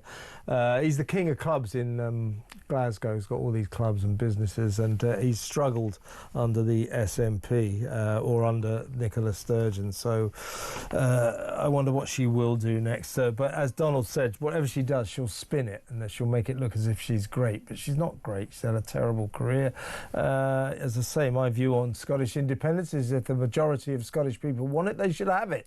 But she seems to have wrecked their chance of ever getting a referendum or getting anywhere near it. She presided over a Scottish National Party that kind of stopped talking about Scottish independence. It's pretty much the same now.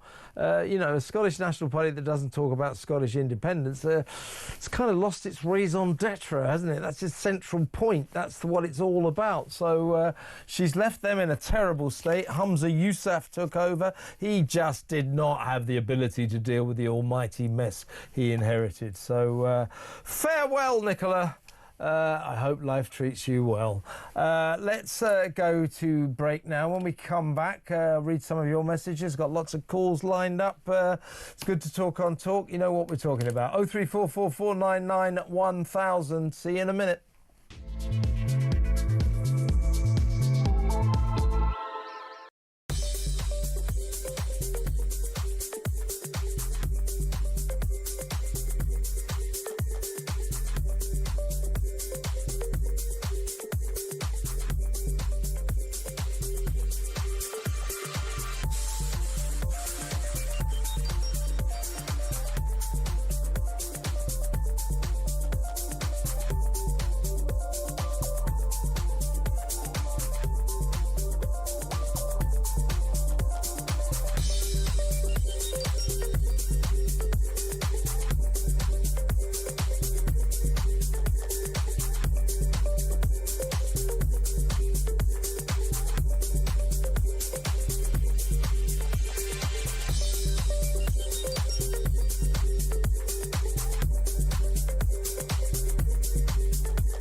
scumbags like Carl Clifford, I mean, I don't believe he should be allowed to live, but that's just my opinion. But I'll tell you what, we have a country that seemingly bends backwards. What are we hearing from the Sentencing Council? Oh, if you're a different colour or a different race, or you worry about your sexuality, we think we should be softer. I'll tell you, pieces of crap like Carl Clifford should be dragged from their cells up the stairs by their hair, if needs be, on their hands and knees, and be made to face the families of the people whose lives they utterly destroyed. I think it is an absolutely disgusting rule.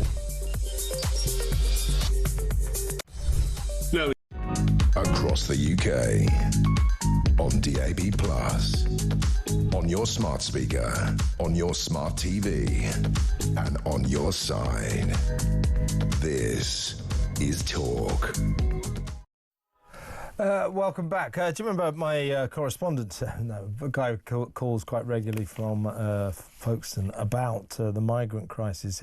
He personally, a guy called Liam, he put in a Freedom of Information request to Kent County Council because he lives in Folkestone and there's a lot of migrants live there. There was an accommodation centre there.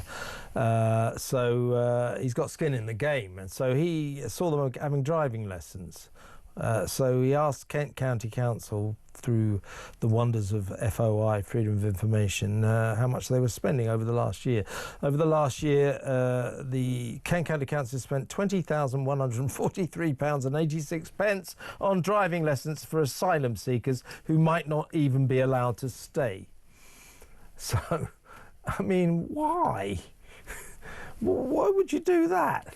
Let me know what you think about that. 03444991000. And somebody who lives in Kent, Judith, has sent me a message, a text here, saying, today, hi Kev, today we got our council tax bill for April 2025 to the 31st of March 2026 for the next year from Kent County Council. It's £4,113.23. £4,113. As Judith said, good to hear our money is funding driving lessons for asylum seekers in Kent. You know, I mean, poor Judith, poor everyone. Why is Kent County Council taking council tax money from people like Judith, from everyone, and spending it on driving lessons for people who might not even be allowed to stay here? They've been given refugee status, so what that means is they're asylum seekers. They're waiting to see if they can stay. They're not sort of officially allowed to stay. Why are they giving them driving lessons? Let me know what you think. 03444991000. Let's go to the phones. I'll read some more messages soon. I've got a couple of WhatsApp voice notes to play as well. But first, let's go to Craig in Oxford. Hello, Craig. You want to talk about the special relationship between America and Britain? Yeah, evening. Yeah, well, I mean, special relationships or any relationship in general, really, they only ever function if both parties have something the other wants or needs. Yeah. And what have we got to offer anymore? We've got, you know, an armed forces on its knees. We don't make anything. We don't do anything. Successive governments have, you know, got rid of everything or priced trade and industry out. You know, what do America need to do us a favour for? Well, you know what they say about Donald Trump, he's entirely transactional. To do a deal with Donald Trump, as you quite rightly say, Craig, you've got to have something that he wants. You've got to be able to give something back if he's going to give you anything. He won't give you anything for nothing. And that seems to be the problem. Keir Starmer seems to believe that he'll give us all sorts of special concessions, a trade deal. Until this morning, he thought he might not impose any tariffs on us. So much for that. Purely because of the special relationship, purely because we're supposed to be old allies, we're friends as nations. Well, no. What have we got to give them?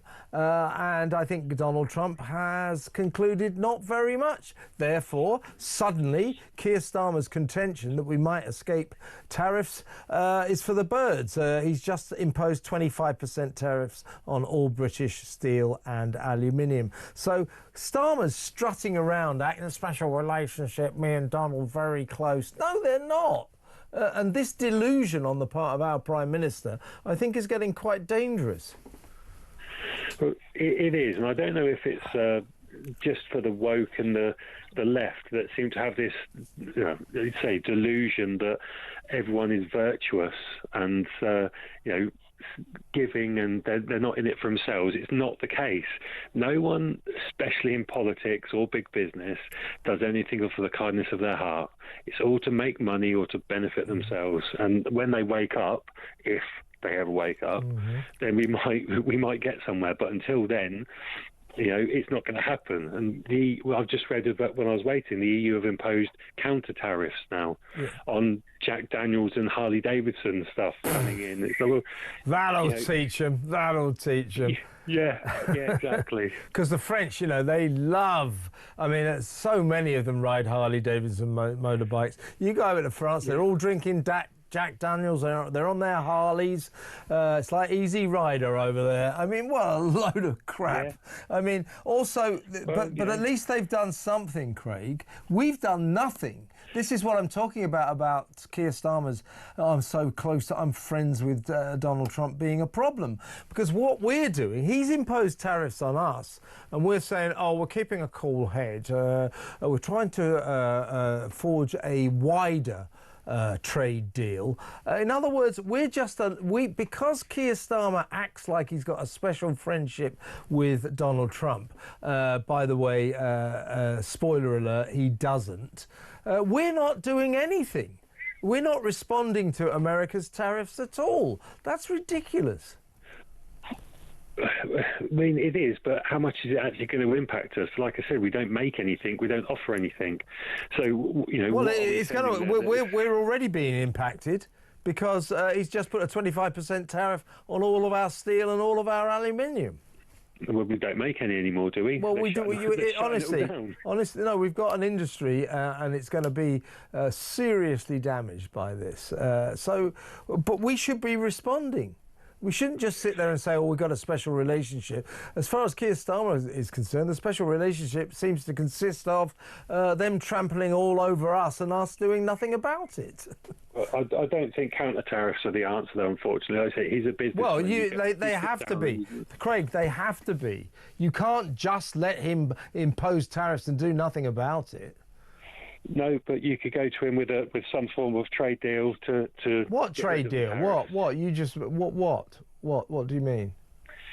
See what he wants, see what he's after. Well, what have we got to give him? Scottish shortbread or something? Well, this is it. He likes Scotland. Migrants there. He loves a migrant. Give him our migrants. I think that might not be the kind of trade-off he's looking for. I mean, I take your point. I think what we do agree on here, Craig, in fact we largely agree, is we're pretty impotent here. We've got nothing to play with. And we have a Prime Minister who seems to think that he does have something to play with insofar as he's really, really close to Donald Trump. He's not. Donald Trump thinks Keir Starmer is the same as the rest of those useless EU leaders. He's woke and weak. Well, he's not wrong, is he? He's not wrong. He's not wrong. And nor are you, Craig. A really good call. Thank you very much for phoning. Craig in Oxford there. Let's quickly talk to Carl in Liverpool. Wants to talk about the BBC. Hi, Carl. Hi, Kev. You all right? I'm all right, mate. What was it you like to say? Yeah, so obviously we're talking about the TV licensing and what the BBC have done recently. With the Gaza documentary. Yeah. So I was saying to your producer about surely the British people who pay their licence fee also pay their taxes should have the vote on whether or not the BBC becomes, self-sufficient. If we get rid of it, or if we make it a subscription like anything else, we should be able to have a vote on that. It shouldn't be left up to the BBC. It should go through Parliament after there's a vote being by the British public. With all of this in-house dealing with things, that doesn't solve anything. Because the BBC's. The thing is, Carl, the BBC is exactly like the police. It insists on marking its own homework. The police are always saying that. Every time there's a scandal, we'll investigate. Yeah. And I bet you'll be very lenient with yourself as well. They usually are. Same for the BBC. But I do think it's a massive issue, the BBC licence fee. Fewer and fewer people are paying it year in, year out. The fall-off of people who no longer pay their licence fee is massive. and I don't think they're giving us value for money, and they're certainly not giving us impartial journalism. They're giving us biased journalism, pro-Palestine, anti-Israel, and I don't want to pay money for that. Do you?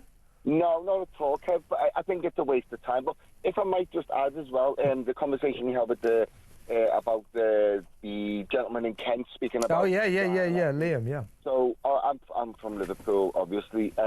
Where I live, there is a massive influx of foreign drivers on the road, but they're not just driving crappy cars; they're driving top of the range cars. And the thing is, Kev, is they don't know where they're going or the roads. They don't read sat navs. I've seen 2 people go round the roundabout the wrong way. Well, I'll tell you what, maybe they need to top up on their driving lessons. They should go down to Kent. Then the local council will pay for their driving lessons. But yeah, I'll take your point, Carl. Listen, good to talk to you, mate. As always, thanks for the call. Call me again. That's Carl in Liverpool. We're going to go to break now. I'll come back with more of your messages, some WhatsApp voice notes, and I'll read some of your texts. So lots still to come. Can't say fairer than that.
Across the UK, on DAB+, on your smart speaker, on your smart TV, and on your side. This is Talk. I knew I was right about Manchester United. I got loads of calls from people saying, why are we paying for their roads? You know, and I bet you a lot of the people who are calling in, or a lot of the people who are annoyed about this, you know, they're probably not Manchester United supporters. You know, I support Fulham, a sort of middling wealthy club. And I'm thinking, but, you know, we can't afford $2 billion for a new stadium. We can't afford these lavish plans. And I'm thinking, why is Man United, with all its money, getting this special treatment? You know, the government going, oh, this is all part of our plans for growth. It's not. It's not. This is a club, a football club, a very wealthy football club that wants to build a new ground, a new stadium. Fine, that is their right. But to go cap in hand to the government and say, well, can you pay for all the roads and all the infrastructure that this new stadium will require? If I was the government, I said, well, look, you're right. This stadium will require lots of roads, lots of infrastructure, buildings, etc., paths, pavements. And if you don't have them, then you can't. Your stadium won't work. So you'll have to pay for them. And if you don't pay for them, you can't have your stadium. So thanks very much. Bye. You paid for it. And if you want to say, as I said earlier, if you want to save the money, if you want to find some money, stop paying those useless players of yours 300 grand a week. Get some better players, maybe cheaper players. Might be a thought, mightn't it? Let's go to Georgina in London. Hi, Georgina. Hi, Kevin. Good evening to you. This government is very free in spending our hard-earned cash. Honestly, it makes my nose itch. The only way to stop... The only way to stop this migrants' invasion, and I say invasion because, Kevin, that's what it is. Yeah, I agree. It's to stop any kind of funding to them when they get here. That means no phone, no hotel, no dinners, no driving lessons, no spending money, no DJ training, absolutely nothing. We really need to remove any kind of incentives by taking a leaf out of the Australian government's book. Yeah. They cut illegal migrants by something like 94%, I believe, something ridiculous. Believe me, the word of mouth is a very powerful tool. If they know that they will receive nothing when they reach our shores, they will soon stop coming here. They've been made too welcome here. That's what the problem is. When they first started coming, and it's a problem, a huge problem, and they are now being prioritised above our own people, our elderly, our disabled, at every turn. We've got to stop the handouts with immediate effect. It's the only way. I think you're right. The problem is there should be deterrents to deter these migrants from coming across the Channel. Well, we need some great white sharks in the Channel. Well, we don't have deterrents, Georgina. We have enticements like free driving lessons. I mean, you know, to be fair, Kent County Council haven't had the chance to speak for themselves because Liam, one of my callers, phoned in with this. But I cannot for the life of me see why the authorities, in this case Kent County Council, would spend £20,143.86 on driving lessons for asylum seekers. They say, oh, well, they'd be given refugee status. Refugee status is not the right to permanently reside. That means you can stay here while we assess your asylum application. So we're paying for driving, if this information is correct, we're paying for driving lessons for people who might not even be allowed to stay. Why would we do that? We can't, because the government have no interest in their own people. This government does not care about us. They couldn't have made it any clearer if they just spat in our faces, Kevin. Well, Georgina, you know, you're preaching to the converted here. I mean, it is ridiculous. Did you hear the story earlier that this is the quiet scandal that continues to bubble under? But this story has just recently come out. Not many people noticed it, but you will recall the Labour government or the Labour Party before they got into power. We will cease the use of expensive hotels in the housing of migrants, accommodating asylums. We'll stop all that because it's costing too much money. Since they came in, when they get the last statistics were actually December, 38,000 migrants being paid for by us to stay in luxurious hotels. 38,000. That's December. So God knows what the number was when they came into power on July the 5th. But that's December. So here we are in March. 8,000 more migrants are now staying in hotels. They're requisitioning, commandeering more and more hotels. More and more migrants are being put into these hotels. They're costing us £5.5 million every night, an average of 144 quid each per night. That's you and me paying for this. And the government's doing nothing about it at all. Well, they got into government on a promise that they would sort this out. They lied to us barefaced, and I do mean barefaced. What they're doing now is tantamount to theft, because they said they would not do this. And everyone has got to keep quiet. Well, do you know what, Kevin? I am sick of being quiet. And I think I can speak for quite a few people in this country. We are sick of handing over our hard-earned cash to people who are coming here on boats. If the shoe was on the other foot and we went over to another country without a penny in our pocket, and believe me, I know this because I've been looking to emigrate because of all this trouble, we wouldn't get a blow on a ragman's trumpet. Yeah. Nothing. We get nothing. And when you see, so in the past 10 days, 10, 11 days, funnily enough, yesterday, for the first time, I think, for 10 straight days, no migrants came across. Prior to that, since March the 1st until day before yesterday, something like 2,400 have come over, 2,350, something like that. Now, bear in mind that every single one of them is going to cost you and me and every British taxpayer £40,000 over the next year. So the cost of this is astronomical. We're spending billions and billions of pounds on this, and the government's not doing anything to stop it. They haven't smashed any gangs, and even if they did, it wouldn't make any difference. As I say, as you say, all we've got is enticement. You know, we're trying to sort of say to these people, oh, don't come over because the country's crowded.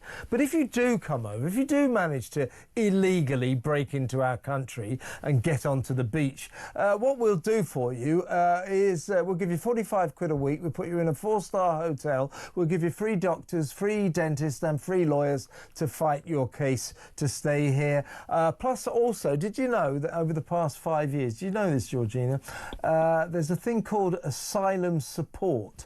We have spent £6.6 billion on asylum support. You know what that is? That's like freebies. That's like trips to the zoo, tours around the local football stadium, driving lessons, and so on and so forth.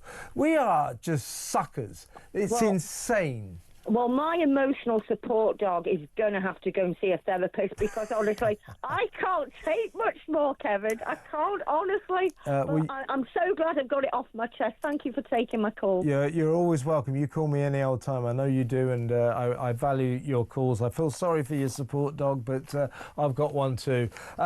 Georgina, great to talk to you. Georgina in London there. Let's go to Derbyshire, talk to Gareth, who I think sort of shares my concerns that British taxpayers are being asked to, at least in part, fund Manchester United's £2 billion new stadium. Gareth in Derbyshire. Hi, Gareth. Good evening, Kevin. Nice to speak to you. It's great. Always a pleasure. I mean, Manchester United. Is it Jim? Is it Jim? Jim Ratcliffe. So Jim Ratcliffe, yeah, Britain's richest man, apparently. Yeah. And he's been. Well, he could pay for the bloody roads, couldn't he? If he's so rich. Exactly. He's been building this story for about a year now. You know, Manchester United. I'd like to remind you that in 1997, Derby County opened a brand new stadium because the old one, the baseball ground, was made of wood. And it could possibly have fallen down at any time. And the owner of that club and the club got together and they paid whatever it was cost between 20. Of course, it's a private company. You know, governments don't come in, you know, oh, we want to build a new office building. Hello, government, can I have some taxpayers' money? No, you can't. I mean, it's ridiculous. So Jim Ratcliffe now wants Manchester United, and bear in mind they can't pay the dinner ladies because he said that they're going to go bust by Christmas. I don't believe this. I don't believe it. You're a Derby fan, right? You're a Derby fan. I'm a Fulham fan. I'm a Derby fan, and, you know, I think Manchester United need to spend a bit of time in the third division. They need to get rid of all these prima donna players who are on about. Yeah, I mean, you know, they go, oh, we haven't got any money. Well, stop paying those useless players of yours 300 grand a week. Try that. That would help. It's just that. You know, Man United, Derby County, my team, Fulham, all clubs are perfectly entitled to build a new stadium. But you know, this involves roads and pavements and various buildings around the stadium. Well, why should the taxpayer pay for that? We didn't vote for Man United to build a new stadium, did we? No, and I tell you what, you know, here in Derbyshire, we've got a tramway museum. It's in Christ, it's in my village. I mean, does the government want to build a tram from Christ to Pride Park so I can go there on a Saturday afternoon? Well, you should ask because it looks like this government is a soft touch. If you need money off it, I mean, ridiculous. This is honestly. I mean, good luck to Man United. Good luck to their amazing-looking new stadium. But we should not be paying a penny. It's a Man United cost, and that's that. Gareth, good to talk to you. Thank you very much. Excellent call, Gareth in Derbyshire, Derby fan. I think it's a lot of people like us who, shall we say, support the smaller clubs. We think, why are you giving this special treatment to Britain's richest club? I mean, they can go on about sacking the dinner ladies, oh, we're in big trouble. No, they're not in trouble like normal companies are in trouble. They're worth 5 billion quid. I'd say they're worth more. As I said earlier, it is literally, Man United is literally the most valuable brand in all of sport. Shares in Man United will cost you a few quid, I'll tell you. So why are we paying for their roads and their pavements? You know, they can pay for it, seriously. We better go to break now. When we come back, more of your phone calls. I'll read some more of your messages, and I got a couple of voice note messages to play as well. So a lot still to come. Petri Hoskin will be in the studio in about 10 minutes or so to tell you what she's got lined up for your entertainment from 10 p.m. until 1 a.m. So you better stick around.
Scumbags like Carl Clifford. I mean, I don't believe he should be allowed to live, but that's just my opinion. But I'll tell you what, we have a country that seemingly bends backwards. What are we hearing from the Sentencing Council? Oh, if you're a different colour or a different race, or you worry about your sexuality, we think we should be softer. I'll tell you, pieces of crap like Carl Clifford should be dragged from their cells up the stairs by their hair, if needs be, on their hands and knees, and be made to face the families of the people whose lives they utterly destroyed. I think it is an absolutely disgusting rule.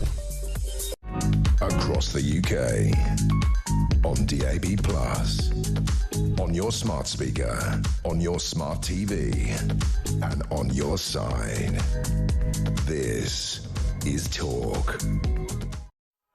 I got a message from James saying, I know we shouldn't be paying for the asylum seekers' driving lessons, but better they learn to drive than kill someone due to poor driving. Well, I take your point, James, but they can pay for their own lessons. You know, it's not our responsibility. I'm not sure how Kent County Council can justify this expenditure, particularly as it adds to the council tax bills of the long-suffering residents of that wonderful county. I used to live there myself when I was a child. Lived near Dover, a village called River. for a while. So I know it's a lovely place, but their council tax, just had a note from a lady, it was over £4,000, and she said, now I know where my money's going, to asylum seekers driving lessons. Honestly, this country's a nut house, isn't it? It really is. Let's go. Oh, hang on. We better play the WhatsApp voice notes. So this is Rob on Ukraine. Hi, Kevin. You know, when the Argentinians invaded the Falklands, if they'd have been better fighters and Britain hadn't battered them, surely at some stage somebody would have stepped in to create a peace. Would you be happy, like, letting them take half the Falklands, you know, the Argentinians? The Ukrainians have lost hundreds of thousands of people, brothers, sisters, fathers. They just don't want to give it all up after 3 years of conflict. Good point, Rob. Now, the next WhatsApp voice note is from Jay, and it's about prisons. Just bear this in mind, with the prisons are full, that we have 10 to 15,000 foreign migrants in there that could be deported within a heartbeat. At the moment, criminals are thinking, jails are full, I'll get off on this. If them spaces were freed up very quick, let's just say Albanian criminals, we had a deal with their government, we're spending nearly £50,000 a year to keep one criminal behind bars and feed them. If we said to the Albanian government, we will give you £20,000 a year to feed these people and keep them locked up for this amount of time, they'd probably snap your hands off, because they'd probably be able to do it for half that, because they won't get all the fancy tellies and all the bits and pieces. So the benefit there is we'd save money as well as a country. Very good point, Jay. I think the actual accurate figure, or the sort of approximate accurate figure of the number of foreigners who are in our jails, it's around about 10,000. Altogether, there's about 80,000 people in British prisons, so an eighth of them are foreigners. And Jay makes a good point, you know, when the prisons are full, they're absolutely chock-a-block with no room. Well, get rid of the foreigners, send them back to their own country, then we'll have 10,000 free cells, wouldn't we?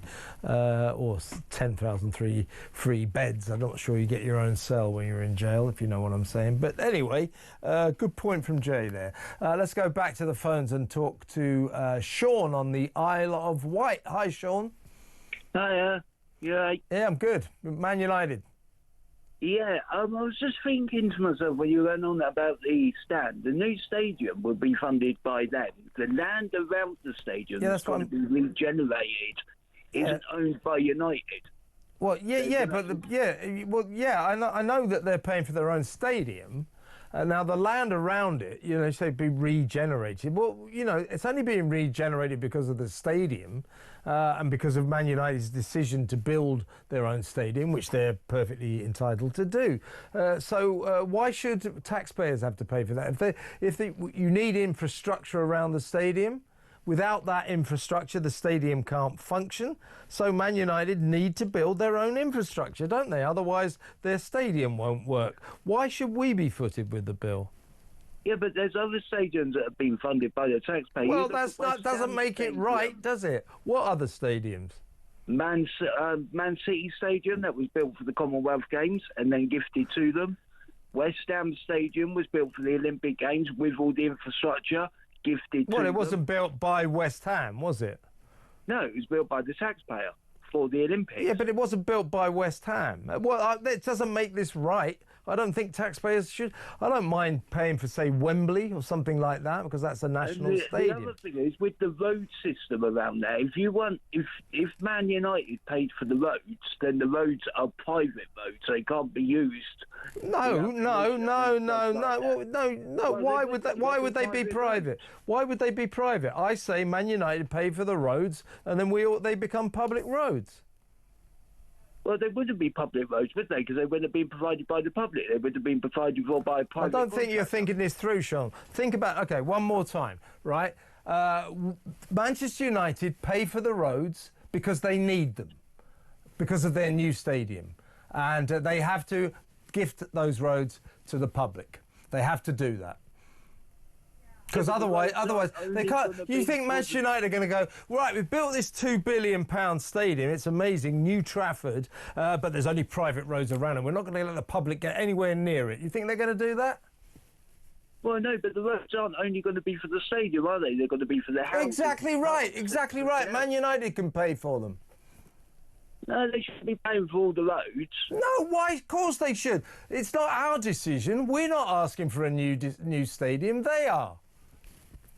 Yeah, but they're redeveloping the whole area. It's a rejuvenation of the whole Yeah, so what? They paid for it. Nobody asked Man United to do this. They pay for it, not us. Simple as that. You're not really thinking this through, Sean. And just because taxpayers paid for Commonwealth Games stadiums and the Olympic Stadium in London, that doesn't justify taxpayers paying for a private company, Manchester United Limited, to help build its own stadium. They should be able to foot the entire bill.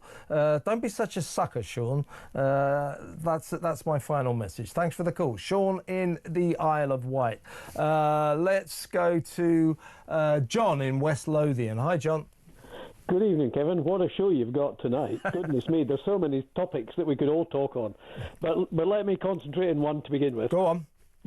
Why are we putting up with this useless government who do not care a damn about the people of the country? They've already attacked the pensioners. They've attacked the farmers. They've attacked businesses with this ridiculous high national insurance. And yet, you know, they say the benefit system needs revised, which probably most of us would agree with. Yeah, it certainly does. It needs a root and branch reform, I would say. Yeah, but so why are we now attacking these people as well? Many of them will be absolutely justified, the disabled and everything else. And then we're spending billions on illegal people that have forced their way into this country. Mm-hmm. And he said he would smash the gangs. Well, yeah, nothing but the economy. He smashed nothing but the people of this country. He's a traitor, and his colleagues around him all make up stories about their CVs and everything else. They're not fit for office, and they're a disgrace to this country. Yeah, absolutely, John. I'm with you all the way. They've been as a government, they've been a disgrace. I said last night, I'm not quite. What is it they're trying to do? You know, here we are. They've been in power now for 8 months. Are we happier? Are we wealthier? Are we safer? Do we have sovereign borders? What on earth do they think they're doing? They haven't achieved anything. On all those factors I just mentioned, we're worse. Absolutely. We're poorer, we're not as happy, we're not safer, we're in much more danger, and our borders are a total joke.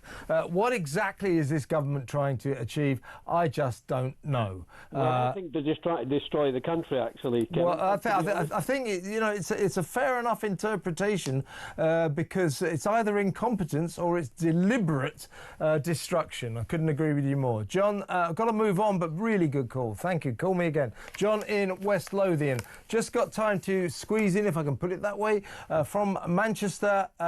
It's Ken, a new caller. Hello, Ken. Hi, Kevin. You okay? Yeah, I'm good. Yeah, are you a Man United supporter? No, I'm a City fan. I'm just phoning up to... Yeah, that's why I've got a note saying you don't want to fund it. But, I mean, either way, it doesn't matter whether you're a City fan. I just don't understand why the taxpayer should be paying for these roads and the infrastructure around the stadium. Man United should be. It's a rich club. I agree, Kevin, but the thing is, the guy who was on before who said that... City got the stadium, the Commonwealth Stadium, when after the Etihad, Games. yeah. They got that, but they also gave Manchester Council Main Road, and Manchester Council made millions out of building houses. Really, that's interesting. Oh, they did a deal. They did a swapsy, yeah? They did a deal, and they paid £3 million a year. So there you go. So in other words, the taxpayer wasn't ripped off there. So what? And also they regenerated the whole area without taxpayers' money. The area, what it was before City moved there with the stadium, was just a dump. But now it's just... I know, it's a great stadium. I've been there myself. Lovely stadium. And the area around it is just fantastic. I agree with you. It's a nice place. Yeah. But I just wanted to reply to what that guy said, because... I don't know. It wasn't making any sense at all. It's just saying that we should pay for it. Why? Listen, Ken, congratulations on supporting the best team in Manchester. I've got to move on, though. The show's nearly over. Good to talk to you. Call me again. Ken in Manchester. Petri Huskin is in the studio. Are you a Man United fan?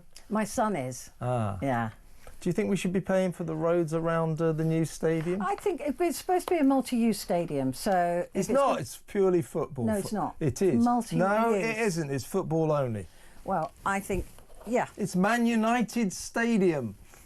Yes, we should. Why? Because it annoys you. Yeah, you see, hasn't got a logical reason. No, I do. I do think. Look, I don't see a problem with it. Patrick. You'll get there in the end. Because it's going to be more than just the stadium. Rubbish. So, no. Rubbish. What's coming up on your show? Right, we're heading to Greenland to check in there about the latest elections there and whether that makes them closer or further away from Donald Trump, because they want independence from Denmark as well. But does that expose them to Trump? What's the majority vote in Greenland? 7 people. I think it's 40,000 people in total can vote. So that's interesting, though, isn't it?